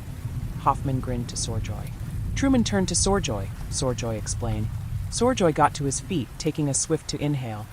Mr. Truman, the situation is very much unchanged. I only learned of Yuki Carcade being alive very recently from my Nitin contact. There was an eruption of murmurs and grumblings. Enough, Truman shouted, glaring at Sorjoy. And you were going to tell me when exactly? During the next meeting, Sorjoy confessed. Something I must take your word for. Truman narrowed his eyes on Sorjoy. Going forward, if there is such a development regarding Yuki Karakta, you will inform me immediately. Understand? Yes, sir. Sorjoy cleared his throat. My apologies, I did not consider this such a matter to call an emergency meeting over. It isn't, Truman explained. Mr. Hoffman will explain further. Mr. Hoffman held up a single sheet of paper to the entire room. Attached to the information that was leaked to my group was the following encrypted message. He placed it on the table, where it was projected up above the table for all to see. Good evening. I know the truth about Night. Sincerely, Persephone. The room erupted into a cacophony of murmurs and shouting before Truman once again slammed his gavel down on the table. Gentlemen, Truman announced, this message was encrypted and was only seen by Mr. Hoffman after biometric verification. More murmurs filled the room. It seems, Truman announced, that we have someone from the outside who wishes to get in. I'll flush out this Persephone, whoever it is, Sorjoy announced. No, Mr. Sorjoy. Truman narrowed his wrinkled eyes on Sorjoy. I want you to see this fallen miner tasked to its completion. Do I make myself clear? Sorjoy nodded. Yes, Grand Patriarch. Good, he turned to Hoffman. Mr. Hoffman, I am putting you in charge of this Persephone situation, as you seem to be the only one that this mysterious Persephone is reaching out to so far. Whatever you need, Grand Patriarch, Hoffman grinned smugly at Sorjoy. I want you to find out who this Persephone is, Truman glared down to Hoffman, and bring them to me. Of Night and Day, Chapter 15. Yuki laid in bed, staring at the ceiling. Saren snuggled next to her, his head on her shoulder. Her hand moved over his smooth snout and sturdy horns. Yuki turned and smiled softly at Saren, confused as to how she ever found herself in this strange situation. Dr. Terasuki's statement regarding Yuki's return today bounced around in her mind, however. You'll have a few months to make your decision. A few months? Yuki heaved a sigh. She was happy on Night, albeit maybe a little confused about what she would do for work. Yuki sat up, now determined, leaving Saren's head to slip from her shoulder. I know what I'm going to do, she said softly, to no one in particular. Saren yawned and stretched, reaching out to Yuki. Who are you talking to, love? It's late. Yuki turned to Saren, a look of trepidation on her face. Saren, I know what I'm going to do. What's that? Saren asked. I'm going back today, Yuki announced. Saren and Yuki flew hand in hand to the hospital, and Saren was more than worried as they both landed. I still don't understand, Saren said, his brow furrowed. I had a life back on Day, loose ends that need to get tied up, Yuki admitted. Everyone likely thinks I'm dead, and I can't go on like that. Also, Yuki took a deep breath. I want to try and bring my son, Jeffrey, here with us on Night. Saren nodded. Jeffrey? How old is he? When I left 7 months ago, he was 9. He'll likely be 11 by the time I get back. Yuki's face fell. I honestly rarely get to see him. I figure bringing him here will make up for lost time. I suppose, Saren frowned. But wouldn't his father object? His father will be fine with it, Yuki smiled. Once I explain to Aphod how things really are here on Night, he'll agree that Jeffrey should be here. If Aphod is so against being separated, maybe he can come as well. Saren gave Yuki a nod. And you wanted to talk to Dr. Terasuki, why? She's literally been my only official point of contact on Night, Yuki confessed. I have no idea who else to ask. Saren nodded. It's just that I do not believe she will be pleased to be bothered with this issue. Saren and Yuki walked inside, making their way towards Dr. Terasuki's office. There they spotted Dr. Terasuki and a gray-scaled female, Nitten discussing something just outside her office. The Grey Knight was explaining a chart to Dr. Terasuki. I think it's some sort of post-traumatic stress disorder, Dr. Terasuki. The patient claims that the hunting accident wasn't a scavenger or ripper, but the doctor hesitated for a moment. A king drake, the other doctor explained. Dr. Terasuki huffed dismissively, looking over the paperwork.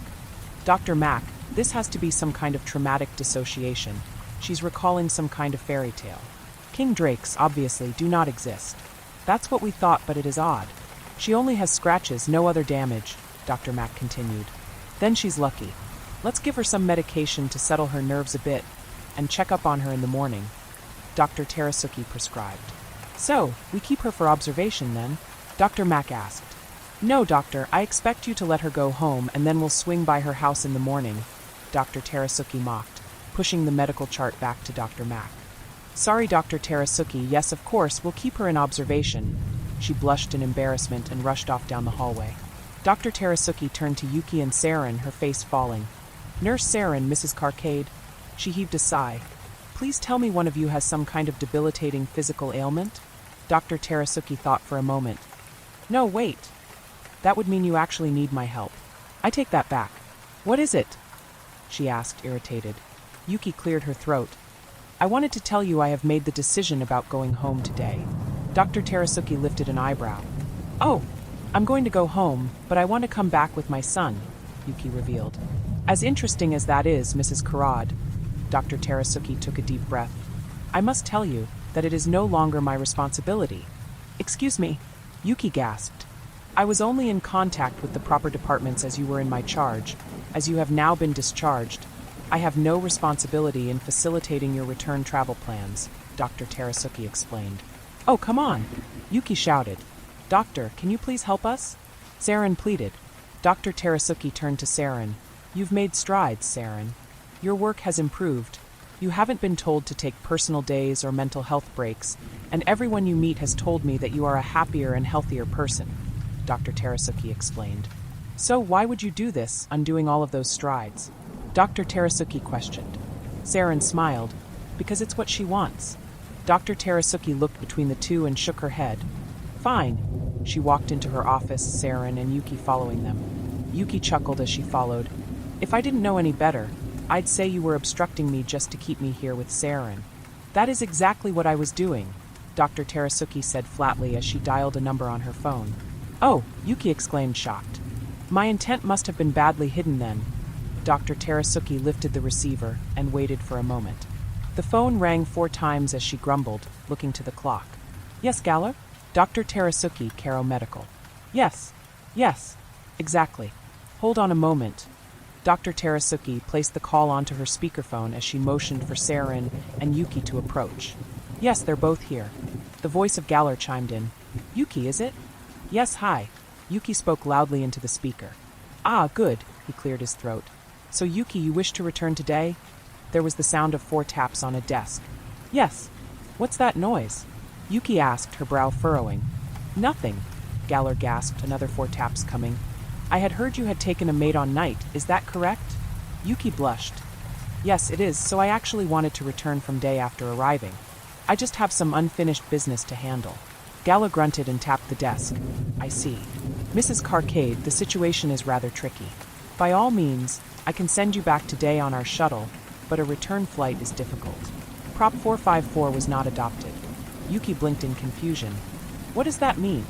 It means this is the final shuttle from Night to Dei, Galler informed. Tapping clicked over the phone again. How long does the shuttle remain on Dei?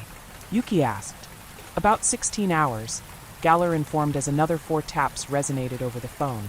I can do everything I need to in that time, Yuki thought for a moment. I want to bring my son back to Night with me, she said. 4 taps struck a desk harder now, followed by another 4 lighter taps. You want to bring your son? Oh dear. Is that a problem? Yuki questioned. For more taps. Mrs. Carcade, you are considered a refugee, and your mate grants you citizenship certainly, but, oh dear, your son technically also has legal protection, so, I suppose, for taps. If it is only your son, yes, that's fine. I will make the proper arrangements with my contact on Dei. Can I make contact with Dei directly? Yuki asked. No, Galler informed, tapping the desk again. Dei is extremely specific regarding who contacts and how. Very formal in that process, I'm afraid. But I'll ensure your wishes are properly explained. Excellent. Yuki smiled and turned to Saren. Looks like you're going to be a stepfather. Saren smiled wide. That sounds wonderful. It will be nice to have your son with us here on Night. Yuki smiled at Saren, turning to the phone. Thank you, mister. Galler is fine. More taps struck the desk. We will be in touch. The line went dead. Dr. Terasuki got to her feet. Well, I have far more important things to do, so off with you both. Saren and Yuki left the doctor's office as Dr. Terasuki walked down the hallway to manage the rest of the hospital. Saren grinned. Stepfather, huh? Saren sighed, a soft smile on his face. And my sister said I'd never be a father. Hold on. Yuki turned to Saren, her eyebrow peaked. Sister? You have a sister? Saren winced. When were you going to tell me you had a family? Yuki thought for a moment, growing agitated. Were you hiding this from me? Yes, Saren admitted. Are you ashamed of me? Yuki accused. No, Saren gasped. It's just, Retsalina is, Saren sighed. She can be a little overprotective. Overprotective? That's all. Yuki laughed. She's also always too busy to spend time with me, Saren pointed out. Yuki grabbed Saren's hand. No one is going to be too busy for their sibling. Not here, Yuki grumbled. That only happens on Dei. Saren sighed as he finished packing a bag, looking to the clock. I do hate traveling to Prime Metro. So your sister lives in a bigger city than Cairo? Yuki asked. The city. Saren heaved a sigh, closing his suitcase, looking to the time. It's too far to fly. We only have an hour before the next shuttle leaves. Yuki frowned. Saren, don't we need more time to get tickets and such? Saren shook his head. Not many people who live in Cairo need to get to Prime Metro. Yuki gave a sidelong glance at Saren as the pair strapped on a pair of backpacks and took to the air from their balcony. After a few minutes, they arrived at a station. Multiple screens showed a schedule showing when shuttles were arriving and departing respectively. A voice soon chimed. The 1435 shuttle for Primary Metropolitan will be boarding in 10 minutes on track 5. Please be aware the shuttle trip is 3 hours. Yuki looked around. Shuttle? Saren nodded, checking the time. It's 1400 hours now, follow me. Saren took a deep breath and headed down a set of stairs with a large sign that displayed Track 5. Yuki's brow furrowed as she headed downward. I've seen subways before, but I've never been stuck on a 3-hour-long one. Saren smiled. If you want to take a nap while you're on board, you most certainly can. Yuki smiled at Saren as she followed him down towards the underground train station. As Yuki got to the platform, she was surprised to see the massive tunnels on either side. While a train sat with people exiting on track 5, Yuki could not help but notice track 6. It was empty, but a massive tunnel could be seen reaching into the ground, and it appeared to dip downwards, the track vanishing into a nearly infinite abyss. Saren, Yuki called out, concerned. Why do the tracks vanish into the depths of the earth? Saren laughed. They go about 100 meters below the surface. Why?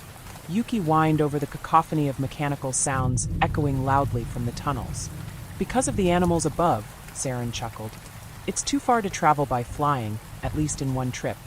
These were made so that folks could travel and carry supplies while not forcing a party to land every couple of 100 kilometers. A tone sounded. Boarding for the Cairo to Prime Metropolitan line on track 5 can now begin. Please take your seats and stow your luggage in the properly demarcated areas. Saren took Yuki's hand. Time to go. He sighed heavily. You sure you want to? Yuki laughed. Yes, of course, why wouldn't I? Saren grumbled. Because it's Retsalina. Yuki decided to lead the way, taking Saren in from the platform to the train. Saren followed reluctantly. To Yuki's surprise, the seats of the train were much more luxurious than she expected. Large seats with sizable cushions and ample legroom were available. Yuki noticed the seats had large gaps for tails to slip through the center. Yuki took a seat, followed by Saren.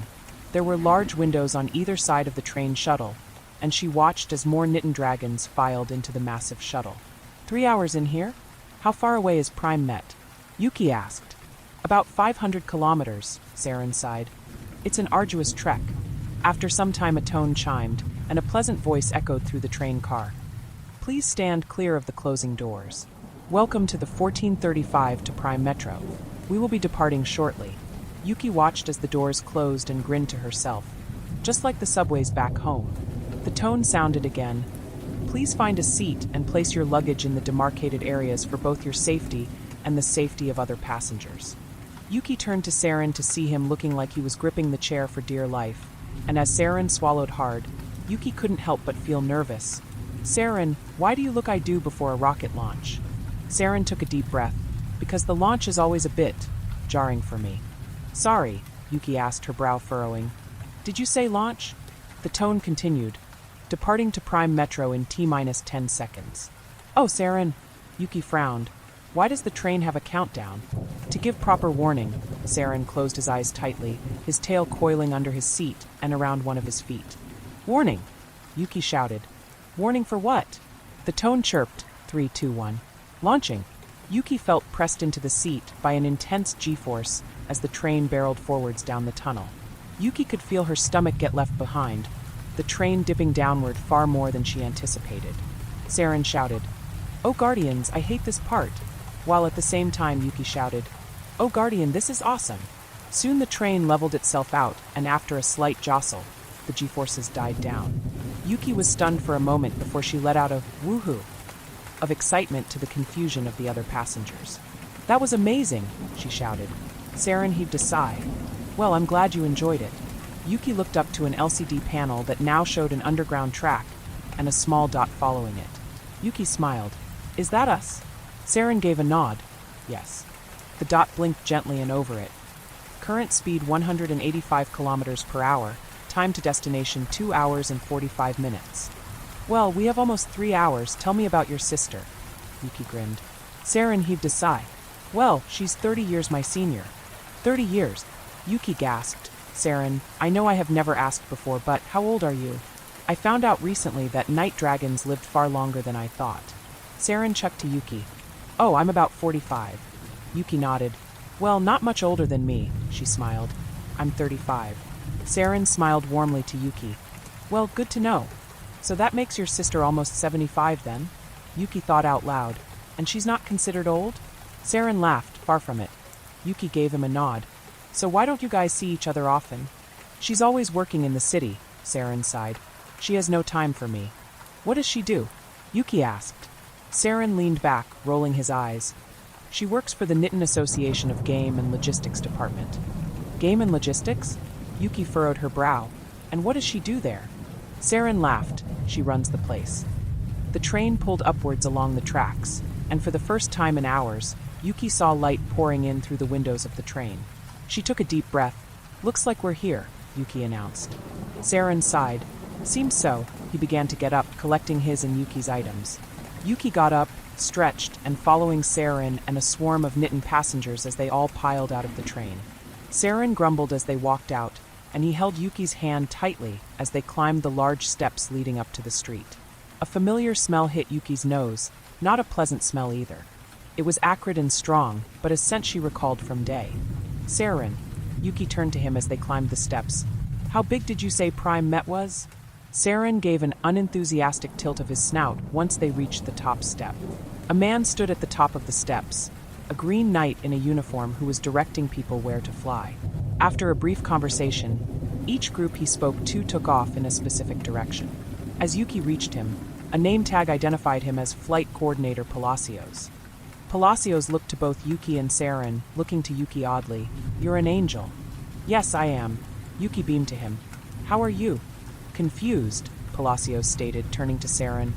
"Are you two together?" Saren smiled. "Yes." Palacios didn't seem any less confused and just scratched his head. "Destination?" "Nitin Association of Game and Logistics Department," Saren stated. Palacios gave a nod, looking up and to his left. He pointed, clearing in 5 seconds. Yuki turned and looked up to see hundreds of night in the air. Saren grabbed Yuki's hand tightly. "Up you go," Palacios announced. Yuki jumped alongside Saren, and the two soon rose upwards and were flying alongside several hundred Nitin dragons, all traveling up and down, but none turning. Saren leaned over. You can only fly one direction here, he pointed out. No turning allowed.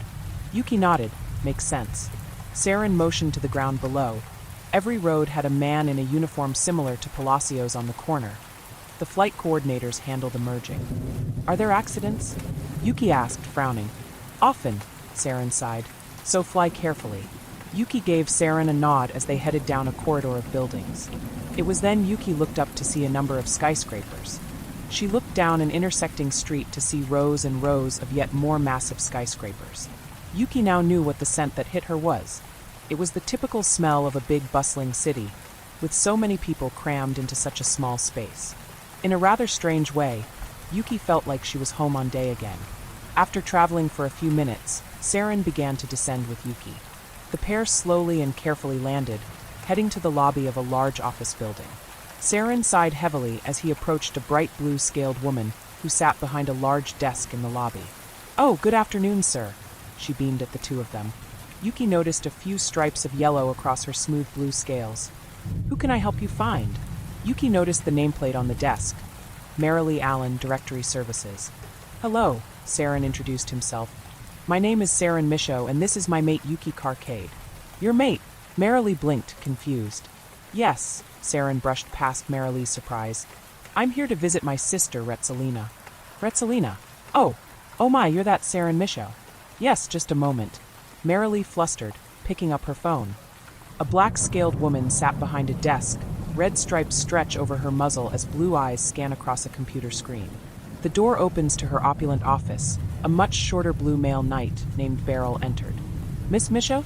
The calculations for the next few weeks' shipments are still looking very poor. I need your advice on what actions to take," shouted Beryl. The Black Knight, Retzelina, stood up quickly. "Beryl, if you cannot handle the task you are assigned, I can find something else for you to do." "It's critical, Miss Misho. I wouldn't come to bother you if it were something else," Beryl whined. Retzelina furrowed her brow as her phone rang.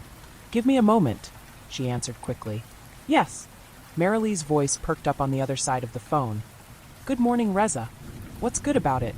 Retzelina narrowed her eyes on Beryl standing before her, as if glaring at him would make him leave. "Your brother is here," Marilee announced. "My brother?" Retzelina looked to the calendar. "Shit, that was today?" "Ms. Misho?" Marilee asked over the phone in order to gain Retzelina's attention. Retzelina looked to Beryl. "Do me a favor. Prep the numbers for me. I will look over them, and then we can see if we have a real disaster or if you just made another mistake." "I triple-checked, ma'am," Beryl gulped. Retzelina added more fire into her stare, and Beryl quickly left her office. "Marilee, you can put him through, okay?" "Sure." Marilee's voice faded. "Hello, Reza," Saren's voice soon answered. Retzelina's hard face softened. "Saren, how is my baby brother?" "Here," Saren said, agitated. Retzelina flinched, sucking in air through her teeth. "Yeah. We traveled an awfully long way for you to forget we were coming," Saren chastised. "Listen, Saren Dash," Retzelina attempted to defend. "I brought my new mate, Yuki," Saren said flatly. "New mate?" Retzelina's eyes went wide. "When did you?" She looked at the paperwork all around her. "Okay, listen, come up to my floor and I'll meet with both of you as soon as I can. Just give me a few minutes to put out a few fires." "Reza," Saren growled. "I promise. I have some minor stuff to finish up, and I'll be right out. I promise, Saren." Retzelina pleaded into the phone. "Fine." Saren sighed and ended the call. "Damn it." Retzelina growled as she slammed the phone down on the receiver. She rushed out of her office and into a massive room filled with cubicles. Knitten dragons flew around the room, and the clicking keyboards filled the air. To call it chaotic was an understatement. Large boards on the walls lit up with red and green lettering and symbols. Retzelina moved through the maze of cubicles before coming across Beryl. "Show me where you screwed up," she narrowed her eyes on him. Do you see the totals? We're short for this quarter in the Northern District," Beryl pointed out. Retzelina narrowed her eyes on the screen and sneered. "Beryl, this balance sheet doesn't match." "What happened?" Beryl looked to Retzelina. "I don't know. It's why I went to get you, Miss Misho." Retzelina sighed. "I'm going to log into another terminal, and we're going to work this over from start to finish. Kill counts, leaderboard, and everything, got it? By region and then by district." Beryl looked at her, panicked. But what if we have to consider limiting rations? It has been over 50 years since we last had to cut rations, I'm not going to let it happen under my watch, understand? As Retzelina sat down and waited for her terminal to log in, an idle thought crossed her mind. Yuki. Yuki. What an odd name. Yet I could swear I have heard that name somewhere before. Beryl covered his snout and eyes with his hands as he watched Retzelina dissect his work. While the work was torn down, the outlooks seemed to be improving rapidly. Somewhere he had made a drastic error. Retzelina looked to Beryl. Youth hunting program. You left it out of the mix entirely. But I thought that was a local source? Also, the youth programs don't usually yield anything substantial, Beryl defended. Retzelina grumbled while trying to maintain her composure. Beryl was extremely nervous and obviously had made several clear omissions and mistakes. If you remove the youth program, you're removing almost 25% of the regional catch. Retzelina narrowed her eyes on the numbers, which is an impressive output for a youth program. Beryl just sighed heavily. Miss Michaud, I am so sorry. I don't want to hear sorry, I want to hear solutions. Now help me compute these balance sheets. Retzelina ordered. Yes, ma'am, Beryl sighed, wondering if he was going to be working under Retzelina in the near future. As Retzelina pored over yet more work, she narrowed her eyes on something else. Beryl. Beryl once again hung his head in shame. Retzelina closed her eyes and took a deep inhale through her nostrils. Beryl, please. Have you ever calculated the youth program into your food bank balance sheets? Beryl shook his head. No, I haven't. Retzelina closed her eyes tightly. Beryl, I can't, okay? I can't get into this with you again. If you cannot accomplish the task, then I have no choice but to remove you from this occupation. Be but Ms. Michaud, Beryl whined. I'm going to be stuck here for the next few hours cleaning up your mess, Retzelina hissed, and worrying about what you did over the last 3 months.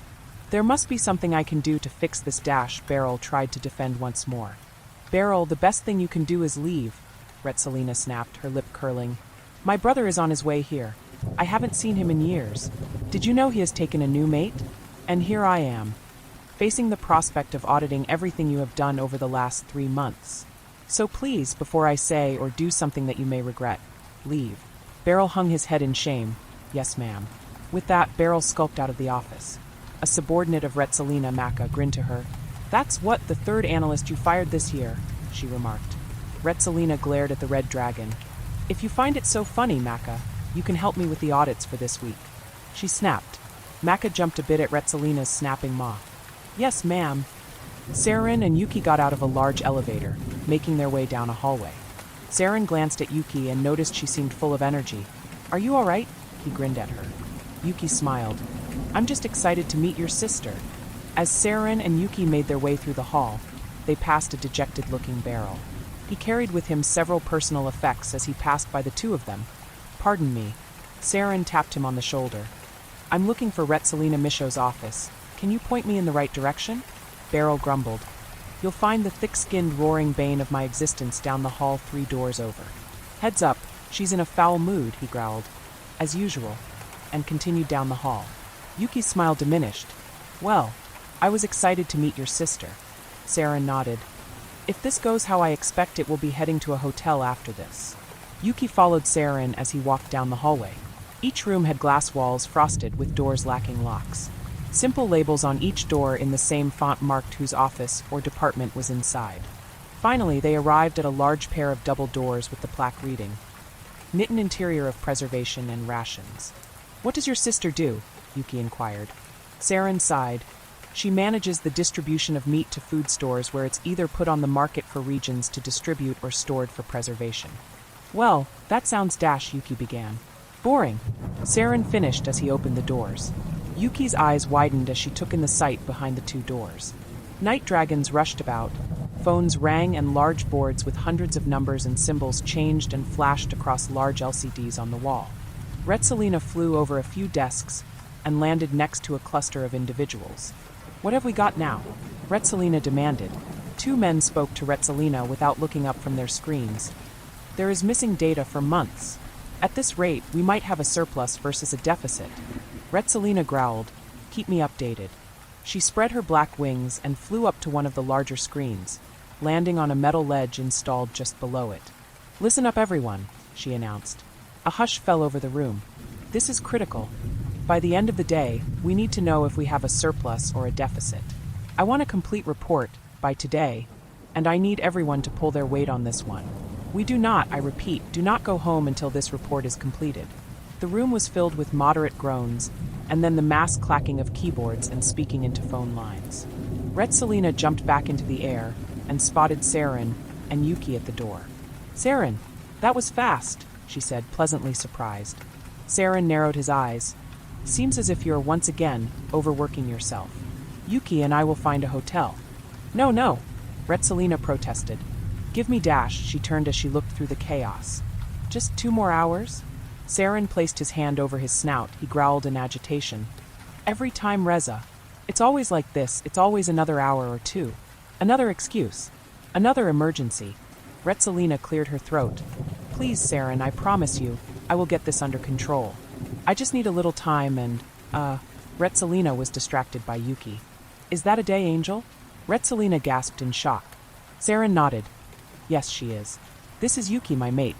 Yuki smiled, holding out her hand. Very nice to meet you, Retsalina. Retsalina's eye gave a sudden twitch, and she looked to Saren without even acknowledging Yuki. You took a primitive dash. Saren growled, and Yuki pulled her hand back, crossing her arms over her chest.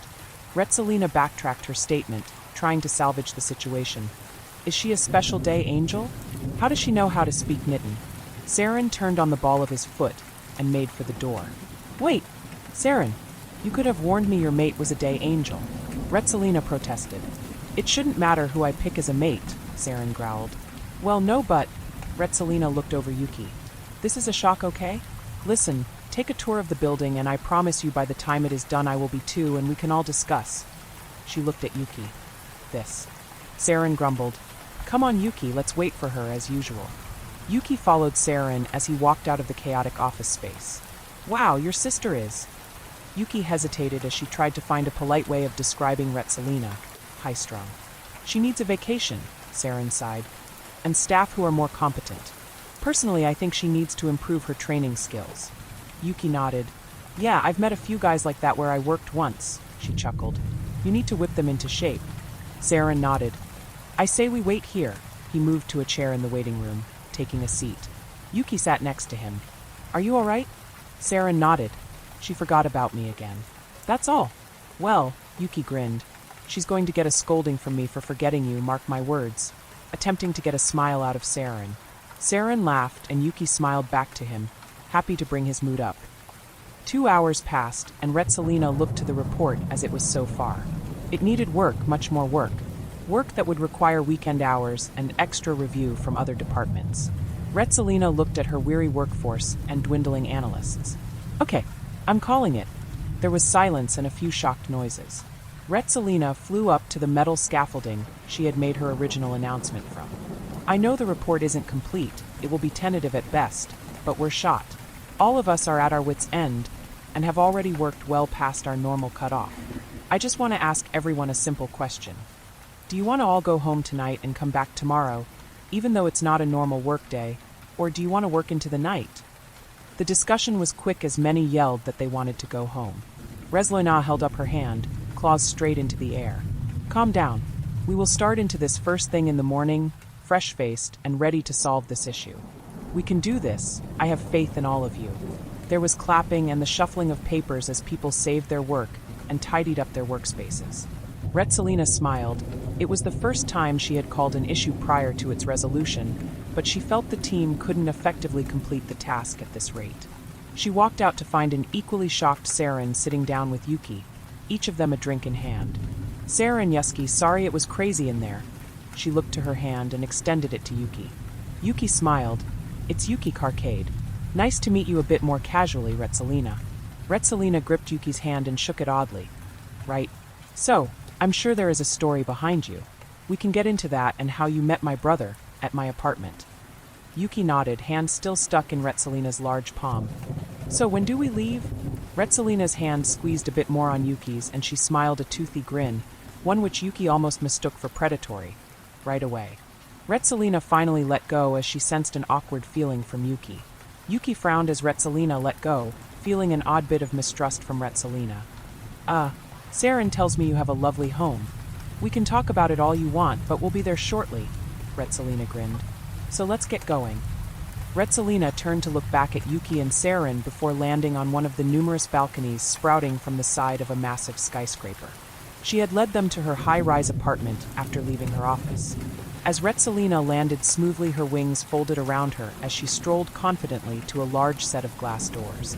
She swung the doors open as Saren and Yuki landed behind her, as a gust of wind pushed a set of elaborate curtains into the opulent apartment. "Come in and make yourselves at home." Saren nodded and walked forward with Yuki in tow. Inside there was a luxurious set of black leather couches, a black glass coffee table over a white carpet. A kitchen and bar were behind the living room. The entryway between the two was a wide opening with crown molding and ornate carvings of various animals. Some of the animals Yuki had seen, and others she couldn't even imagine.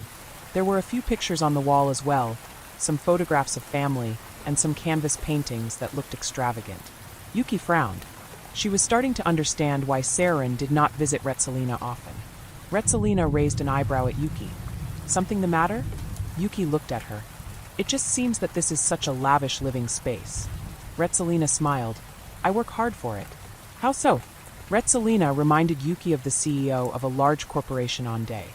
"I can explain it to you. In fact, I think you and I should talk alone." Retsalina turned to Saren. "Saren, why don't you go grab us something from a nice restaurant?" Saren gave Retsalina a curious look before glancing at Yuki. Retsalina pulled a bottle of specialty wine down from a refrigerator, seemingly built specifically for wine. Yuki looked to Retsalina and back to Saren. "It's fine, Saren. I won't say anything bad about you," she winked. "I just want to talk to her a little bit, Saren," Retsalina explained, guiding Saren to the windows of the apartment. Her tail opened the glass door. "I promise." Soon both siblings were on the balcony. "Saren, be sure to take your time." Saren glanced at Yuki. "I'll be back as quickly as I can," he said as he ignored Retsalina's suggestion. Yuki was wary of Retsalina, and without Saren she felt that trepidation turned to dread. Retsalina's smile was gone at this point. "Do you drink?" "Everyone drinks," Yuki said jokingly. "Do you people drink liquor?" Retsalina clarified. "Yes, Dei Angels drink liquor occasionally." Yuki clarified as Retsalina poured a drink. "So how did one of you people end up with my little brother?" Retsalina asked caustically. "He helped me recover from my accident," Yuki explained, unsure how to handle Retsalina's combative attitude. "The crash, of course." Retsalina set a small glass of wine before Yuki. "When do you go back home?" Retsalina asked as she sat down on a large couch. "I'm sorry," Yuki asked, astounded by Retsalina's attitude. "Not yet, you aren't." Retsalina took another sip, her expression cold. "When do you go home?" Retsalina said, emphasizing each word of the question and slowing it down so Yuki could fully understand. Yuki frowned. "What do you mean? I doubt you're going to uproot everything just because my brother has deemed you his mate," Retsalina stated as she sipped her wine. "I care deeply for Saren. You have to understand he's my little brother. Saren loves hard and passionately." Yuki blushed and looked away. Retsalina laughed. "Oh, you know what I mean. When Alia died, he fell into a depression for years. Until I got the call today, I thought he was still holding on to her memory," she mocked. "A good thing Alia's not alive to see this." Yuki's jaw dropped. "How dare you? Saren and I are in love, and I'm sure Alia would be happy that Saren found love again." Retsalina scoffed. "Oh, so you know how Alia would feel?" Alia was a real woman, not some feathery little tart who fluttered her eyes at the first person she met after waking up from a bump on her head. Yuki narrowed her eyes. "So I guess being polite isn't on the table, so what is it you want from me?" "There is one last shuttle, and I assume you're taking it?" Retsalina surmised. "Let me guess, you want me to go on it and never come back?" Yuki gave a quizzical look to Retsalina. "How do you know about the shuttle anyway?" Retsalina took a swig of wine. "I know about the shuttle. I run the whole damn thing." Yuki narrowed her eyes on Retsalina, glaring daggers at her. "What was it you thought I did?" Retsalina asked mockingly. Yuki took a sip of her wine to wet her dry throat. "I didn't know. Saren just told me you're always busy. I assume you want to go to Dei to tie up loose ends, yes?" Retsalina looked to the balcony, and then back to Yuki. "Yes," Yuki confessed. Retsalina stood up and moved to the kitchen. "You need to understand that Saren is very important to me. I love Saren very much and he loves me," Yuki pointed out. "While I do have plans to leave, I plan on coming back to Saren with my son." "So you say," Retsalina sighed as she picked up a small phone on the counter. I can feel your intent. I know you love him, and that is very good to feel. Mind giving me a moment? Retzelina asked menacingly. Yuki kept her eye on Retzelina, her guard up. Retzelina smiled as she dialed her phone. There was a silence between them while the line rang 4 times. Finally, Retzelina spoke. Hello? Galler, how are you? Yuki frowned. Galler? Wait, isn't that Dash? Yes, it's Chairwoman Retzelina Misho. I just wanted to advise you. The Dei Angel's clearance for the shuttle has been revoked on my authority, Retzelina ordered. Yuki shot to her feet. What? Retzelina hung up the phone. Now you won't be able to hurt Saren, as I've made sure that you'll stay here indefinitely.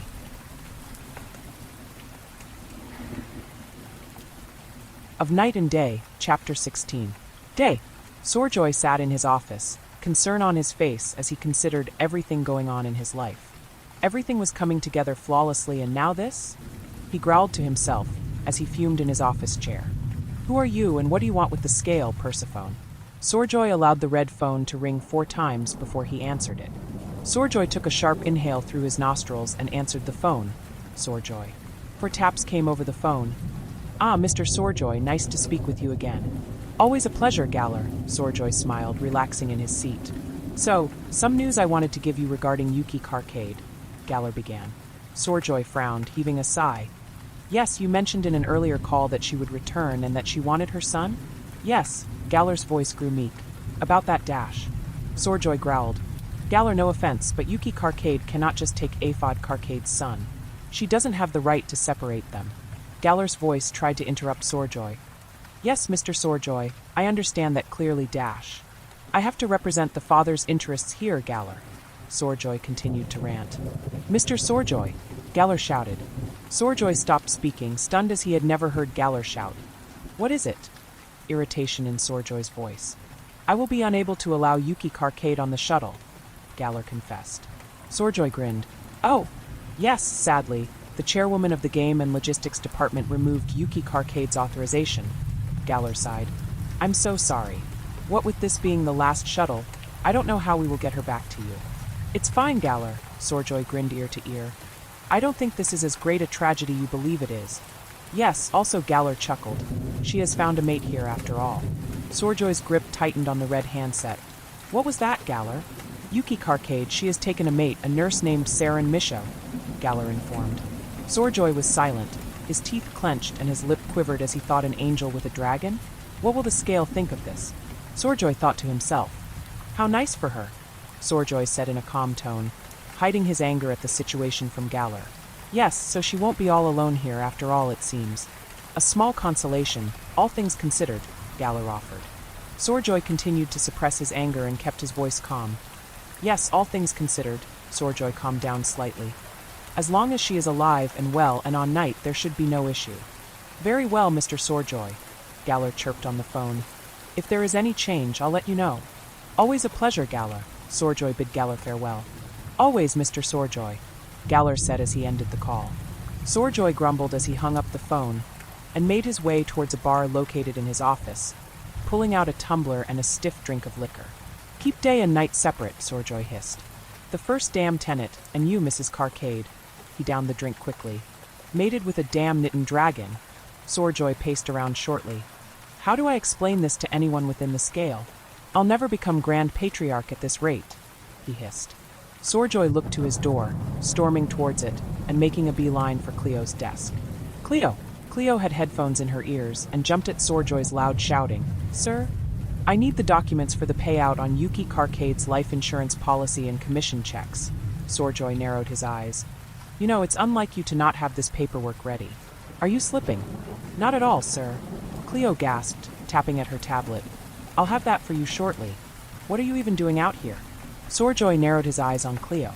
Organizing the auction, Mr. Sorjoy, Cleo explained. So far I'm ensuring that the most elite angels on Dei are there to view the diamond and purchase it, Cleo stated. Sorjoy's look of anger slowly turned to glee. Ah, well then, keep up the good work, Cleo. He then vanished into his office. As the door shut, Cleo frowned as a call came in. She picked it up quickly. Eric Sorjoy's office, Cleopatra speaking. An older man's voice wheezed over the phone. Why, good evening, young lady. Cleo smiled. Good evening, Mr. Truman. Ah, Does my name proceed even before I introduce myself? Truman chuckled. Your distinguished voice is one I'll always remember. Are you calling to confirm your appointment for the auction, sir? If you cannot make it, I would not mind changing the date and time to facilitate your needs. Cleo beamed over the phone. Truman laughed. No need to accommodate an old fogey like me, my lovely lady. Nonsense, Mr. Truman, Cleo grinned. I know exactly how important you are. Far too kind, my dear, a rare thing these days, Truman wheezed. I'm actually calling to speak to your employer, if he has the time, of course. I'll ensure he makes time for you, Mr. Truman, sir, Cleo chirped politely. Walters, yes? Truman asked again. That's right, Mr. Truman, CeeLo confirmed. You gave an interesting performance at the hearing. Truman gave a soft laugh. Mr. Sorjoy is lucky to have someone such as yourself assisting him. Cleo smiled, her tone light and professional. Thank you, Mr. Truman, sir. I do what I can to assist Mr. Sorjoy at every turn. They say behind every great man is a talented woman, Mr. Truman informed. Perhaps Mr. Sorjoy will become a great man himself, now that you're here. Cleo smiled brightly through the phone. Well, thank you, Mr. Truman, sir.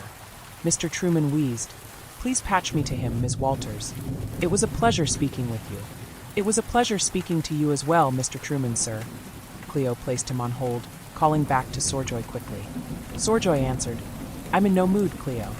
Shall I tell Mr. Truman you're in no mood? Cleo jabbed. Sorjoy's eyes widened. Why is he? Put him through. Cleo grinned to herself, conferencing the two men together. Mr. Truman, sir. I have Mr. Sorjoy on the line. Sorjoy? Truman asked.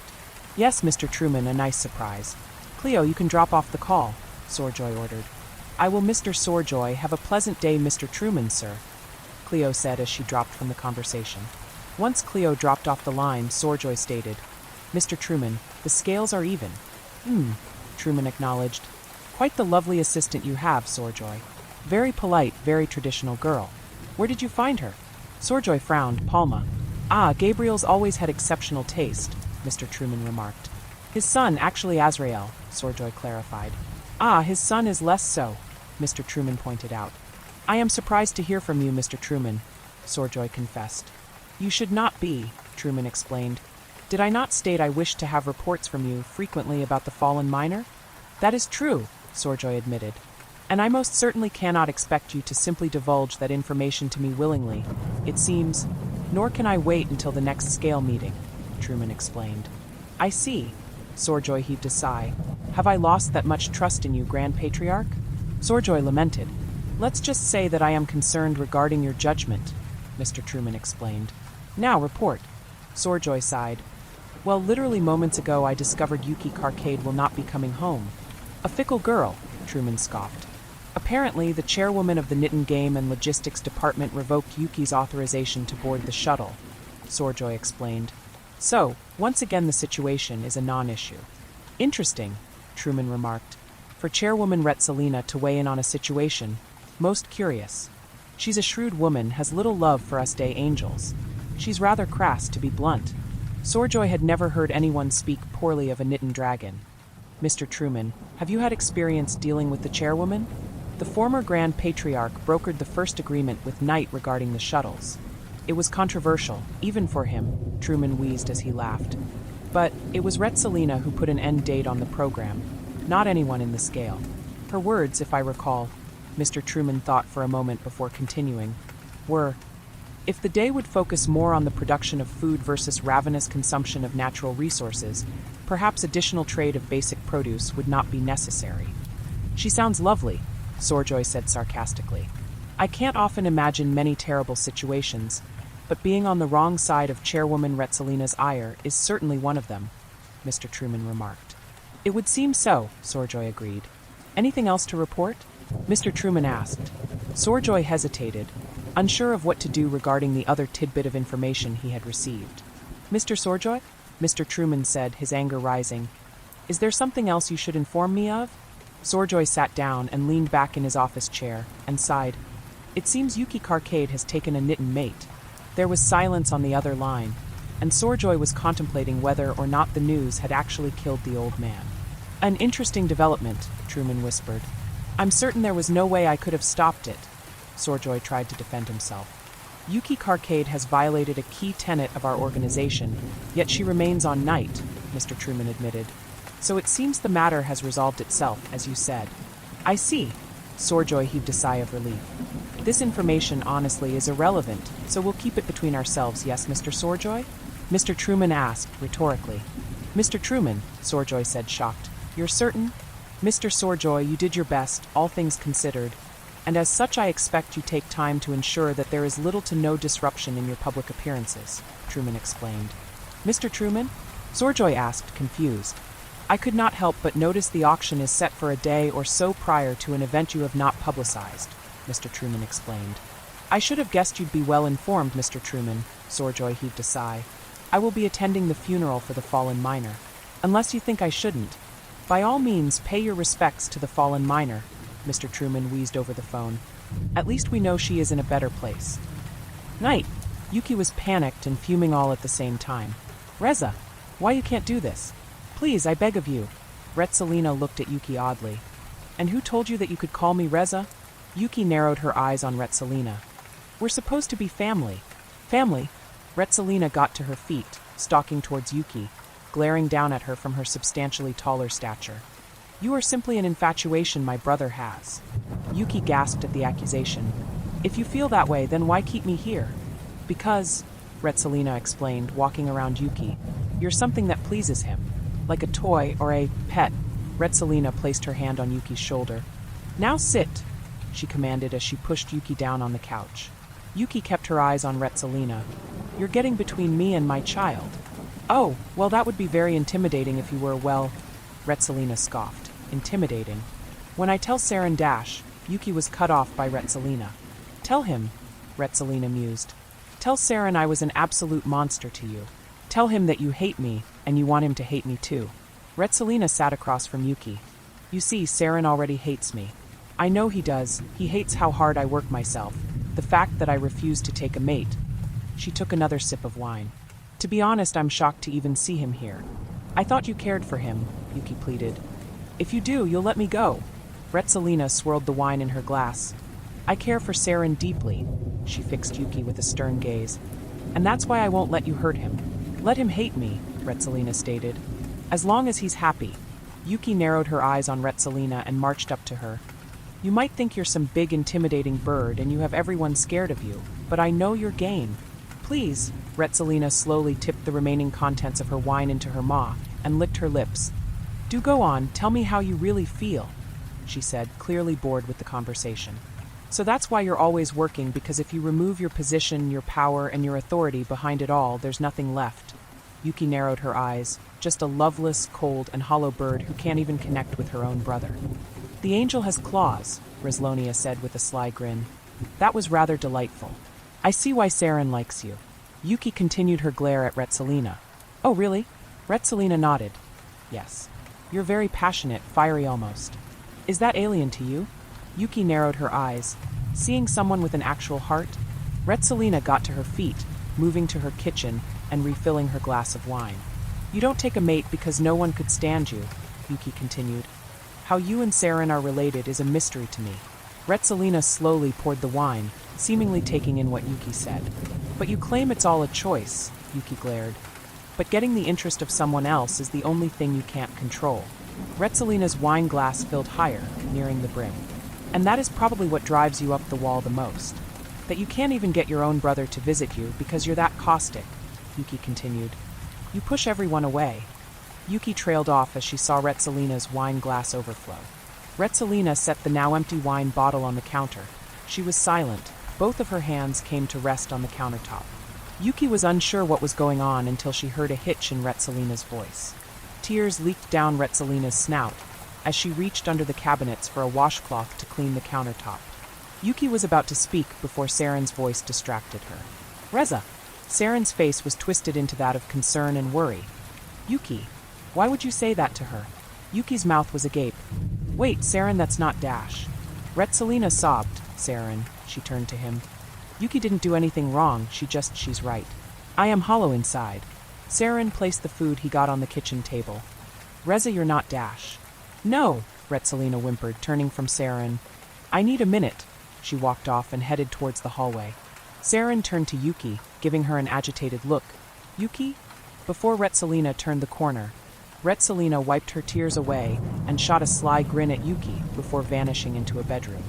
Yuki's jaw dropped. "Oh, you manipulative monster," she thought to herself. Saren walked over to Yuki. "Why would you say such terrible things to her, Yuki?" Yuki turned to Saren and frowned. "Saren, are you taking her side?" "She's my sister," Saren said as he sat next to Yuki. Yuki got to her feet. "And I'm supposed to be your mate. You're supposed to be on my side, Saren." Saren frowned. "Yuki, Reza may be difficult, but she didn't deserve such harsh words."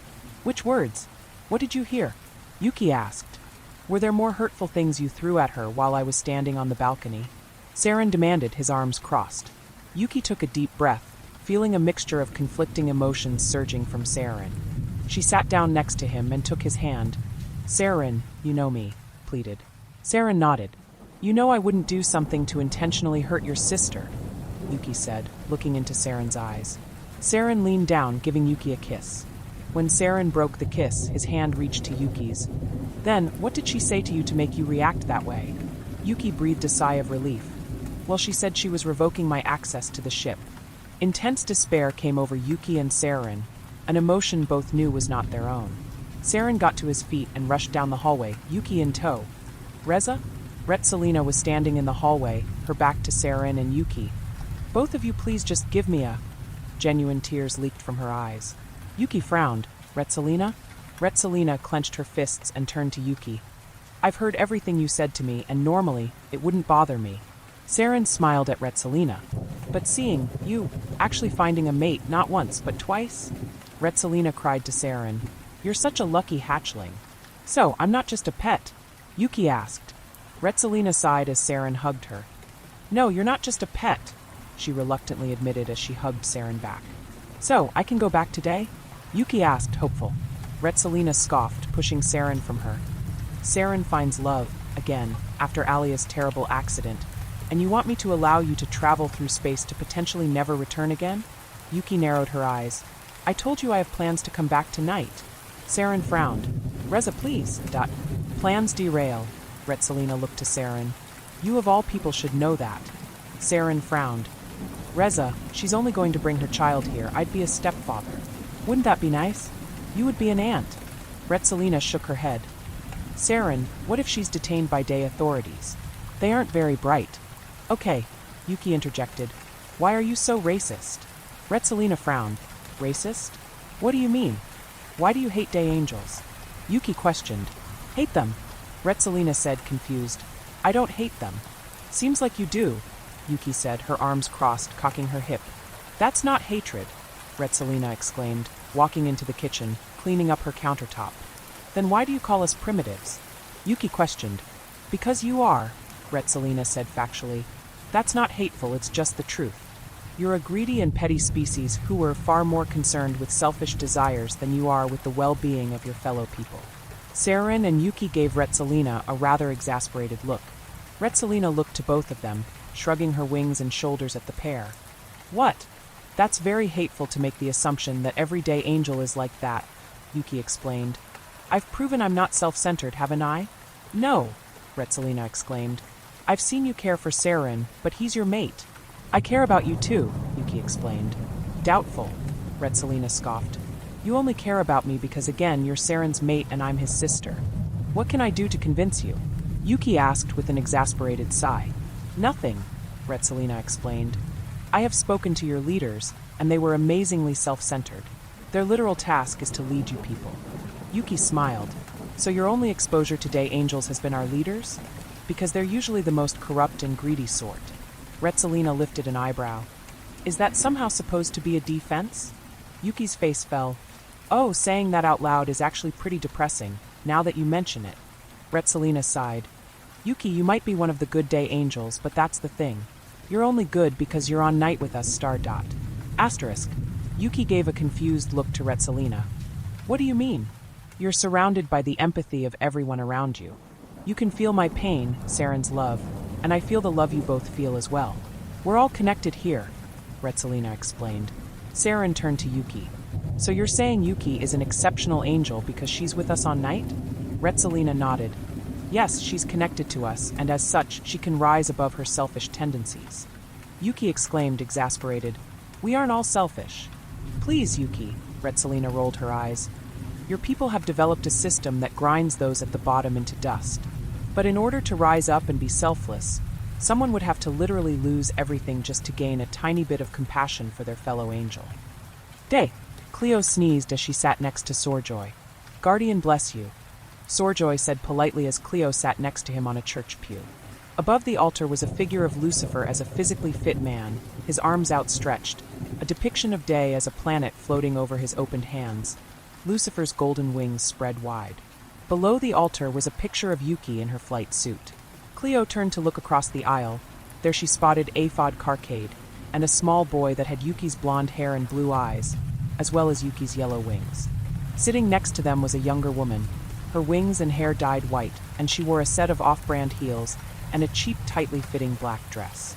Cleo had discovered Yuki's husband had found himself a new wife, who perhaps had been his mistress while Yuki was away on missions. Cleo only knew her name was Samantha Oat. Cleo lifted a well-sculpted eyebrow at Samantha. This white-wing trend is getting on my nerves, Cleo thought to herself. While it's normally uncouth to bring one's new fling to the funeral of your recently deceased wife, Sorjoy whispered, it's also impolite to stare. Before Cleo could interject, the priest began his sermon. The priest had a black cloth covering his wings, and a cowl over his head hiding his hair. His brown eyes looked over the congregation before him. It is by the grace of the guardian of wisdom, Lord Lucifer of Light, that we accept his wisdom and pass our friend, wife, daughter, mother, and your servant to you. The priest motioned to Yuki's picture. May you watch over her for eternity, and forever guard her soul against the darkness of ignorance and fear. Yuki's job was a difficult one, and in the end it claimed her life. Let all of her trespasses against anyone be forgiven on this day, regardless of their severity, so she may pass unfettered into the waiting arms of our Lord Lucifer. Amen. Cleo felt her phone buzzing with notifications, despite it being silenced. The ceremony was seriously slowing down her itinerary, and she continued to wonder why, exactly, Sorjoy felt a need to attend the funeral of the fallen miner. Sorjoy sat next to Cleo, agitation on his face as well. Cleo gave Sorjoy a curious look, wondering why it was that Sorjoy was here if he was so clearly agitated. Jack sat in the back of the pews, glaring daggers at Sorjoy and Cleo from the back row. As the funeral came to an end, Cleo slowly got to her feet, carefully slipping from behind the pew. Sorjoy got to the end of the pew, standing, and straightening his tie and jacket. Mr. Sorjoy, Aphod said as he approached Cleo and Sorjoy. Cleo turned, halting Aphod. Mr. Sorjoy was just dash. It's fine, Cleo, Sorjoy interrupted, moving to Aphod, shaking his hand. My condolences on your loss, Mr. Carcade. Aphod nodded, and Cleo noticed the 10-year-old child who was sniffling, holding his father's hand. Mr. Sorjoy, and thank you again for all the support. Your wife, Yuki Carcade, was one of our miners, and as such her family needs to be properly compensated, Sorjoy explained. Of course, while everything processes, Aphod cleared his throat. Indeed, I understand you developed substantial debt, which Yuki Carcade's life insurance should handle, Sorjoy assured. I wish, Aphod laughed nervously. The funeral was expensive enough, but hopefully the commission from her fine dash will be more than enough to cover your future expenses.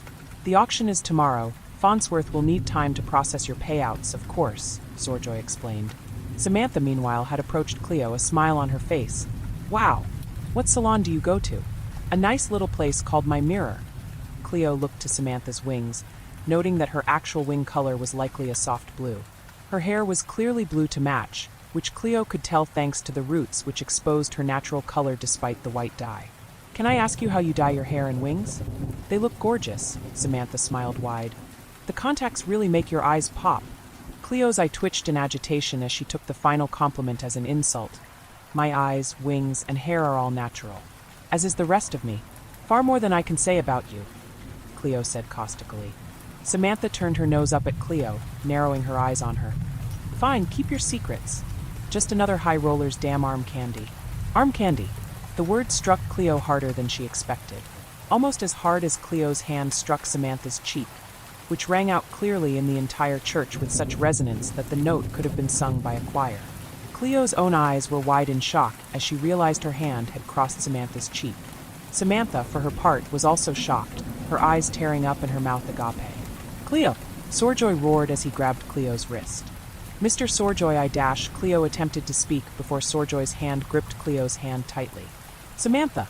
Aphod rushed to his new wife. Get your date under control, Sorjoy, Aphod exclaimed. I am not his date, Cleo shouted.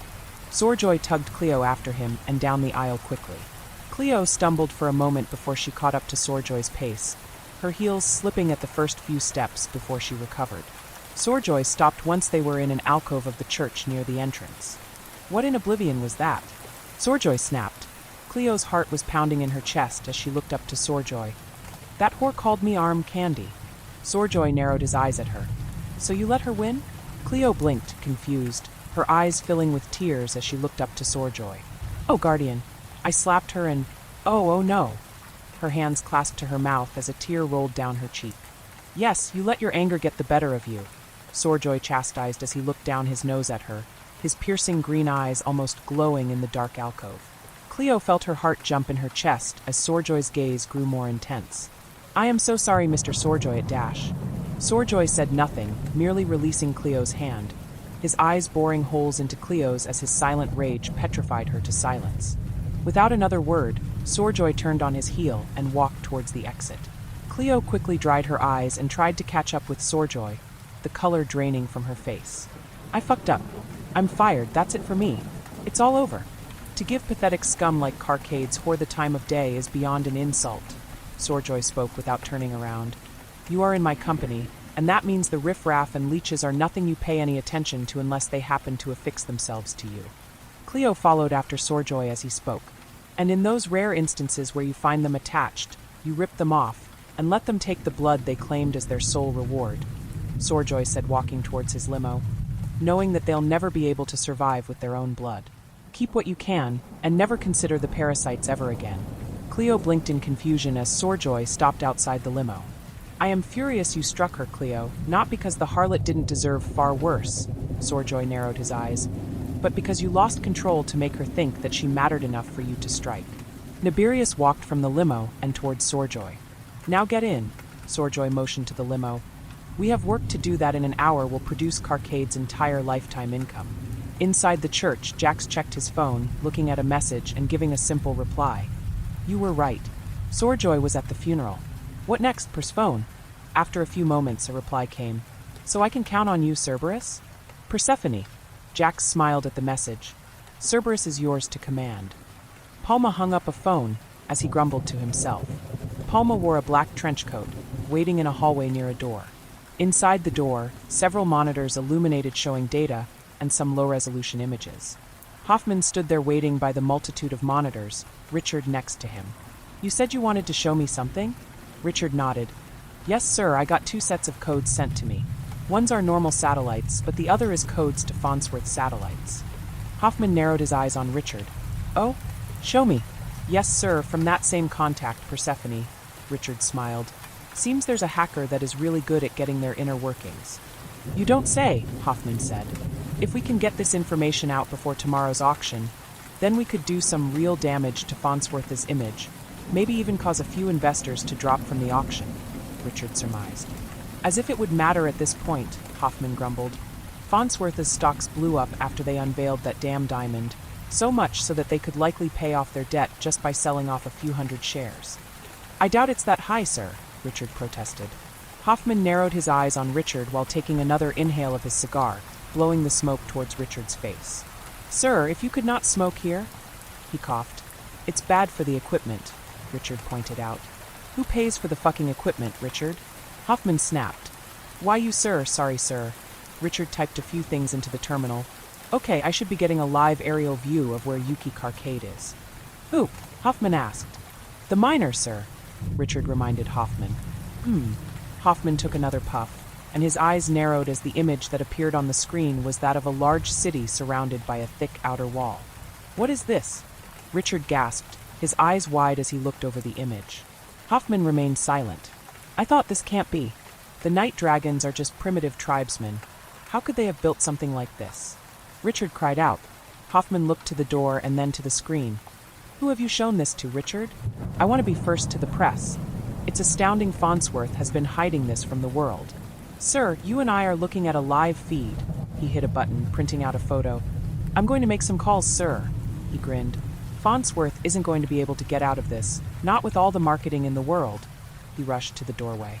With a movement so swift Richard's smile hadn't even left his face by the time Palma's hand slammed into his chest. Richard looked down, eyes wide in shock and confusion, still smiling, as Palma's hand moved away from Richard's chest, revealing a large combat knife was buried to the hilt in Richard's heart. Palma smiled, bringing his index finger to his lips. "Shoo," he whispered softly to Richard.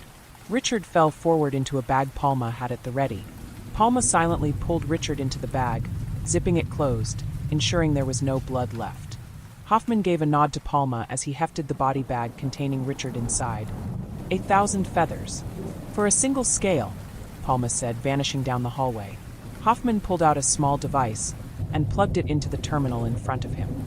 In an instant, all of the images and data vanished, followed by error messages on all of the screens. Soon they all turned off, only to power on again with loud popping noises, smoke rising from the computers below. Hoffman removed the device and walked down the hallway, heading to his office. He picked up the phone. "Hello, Miranda. Richard didn't show up today. See that he's terminated." "Yes, sir, Mr. Hoffman. Anything else?" Mr. Hoffman's secretary, Miranda asked. "That'll be all," Hoffman grumbled. "I'm winning something good today," as he hung up and dialed another number. After a few short rings, a soft voice answered the phone, Mimi speaking. "The usual, Albert?" Sorjoy sat at the back of a small auditorium. Cleo sat next to him. On either side of the pair were several men in suits, wearing black gloves and earpieces. At each door there stood 2 armed guards. Outside the building, Palma and his officers were on guard, in riot gear, ready for in case anyone attempted to steal the diamond. "Mr. Sorjoy," Cleo frowned, "isn't this overkill?" "This diamond has the future of Farnsworth Inc., Sorjoy rationalized. "I am taking no chances today." Cleo turned her attention to the stage. Up front, an auctioneer walked up, wearing formal attire, his wings wrapped in extravagant silver chains. "Honorable ladies and distinguished gentlemen, please be seated. The auction is about to begin." Cleo sat back, making sure her eyes were equally divided between her tablet and the stage. A few imps helped to wheel the diamond out onto the stage, gently locking the wheels of the pedestal it rested on before they all scurried behind the curtain. "The heart of Lucifer," the auctioneer smiled to the crowd. 226 kilograms of flawless diamond, with a mysterious, yet-to-be-identified liquid housed inside. The geologists have taken to calling this liquid the blood of Lucifer. For what else could rest within his heart? The auctioneer grinned and many of the seated angels laughed. "To save time," the auctioneer beamed, "we'll set the opening bid at 70 million lumens." The bidding shot up quickly. Cleo noted that the first bidders to begin were museum curators and scientists, but quickly were outbid by the affluent members of Dei's upper crust of high society. The auctioneer reached over 1 billion shortly after, and the bidding continued upwards from there. Sorjoy was all smiles. "To even meet our basic balance sheet needs we needed the sale at Dash. 675 million lumens, Cleo pointed out. Low-balling at 70 million was just more pageantry, wasn't it, Mr. Sorjoy? Sorjoy laughed. "That it was, but you can't argue with the results." Cleo nodded, her face still listless as the numbers soared to unimaginable heights. As the auction continued, the shouting died down as fewer hands went up. 1.595 lumens. "Do I hear anyone else?" the auctioneer shouted. One more hand flew up from a well-dressed elderly woman. 1.6 billion lumens, she announced. "I have 1.6, the auctioneer gasped. "Any other offers?" The old woman smiled softly, knowing her investment would be worthwhile. 1.6 lumens going once, no other offers? "Then I'll say Dash." The auctioneer was cut off at the last second. 2. The old voice of Mr. Truman spoke confidently over the crowd, his hand raised with his auction paddle. 2 billion, sir? Are you certain?" the auctioneer said, agape. Mr. Truman stood now, steadying himself on his cane. "Yes. 2 billion lumens. 2 billion going once. 2 billion going twice." No one else spoke as Truman smiled wide. "Sold," the auctioneer shouted. "For 2 billion lumens to Mr. Reginald Truman. Congratulations, sir." There was clapping and Mr. Truman bowed before taking his seat. Cleo tapped a few things on her tablet. "You don't seem shocked, Cleo," Sorjoy said, noticing that Cleo had not even clapped, nor was she shocked at the price. Mr. Truman's schedule is what dictated today's auction, Mr. Sorjoy. If he wasn't here, then I would have rescheduled, Cleo said matter-of-factly. Why? Sorjoy asked. There are plenty of billionaires in the world. Cleo scoffed. You dubbed the gem the heart of Lucifer. Reginald Truman is the most generous donor to the Church of the Lord of Light. Sorjoy gave Cleo a curious look. Is he? Cleo nodded. It was a foregone conclusion that Mr. Truman would outbid anyone who tried to lay claim to this artifact. He'll likely donate it to the church. She tapped a few more items on her tablet. Or keep it for other religious purposes. Either way, Cleo turned to Sorjoy.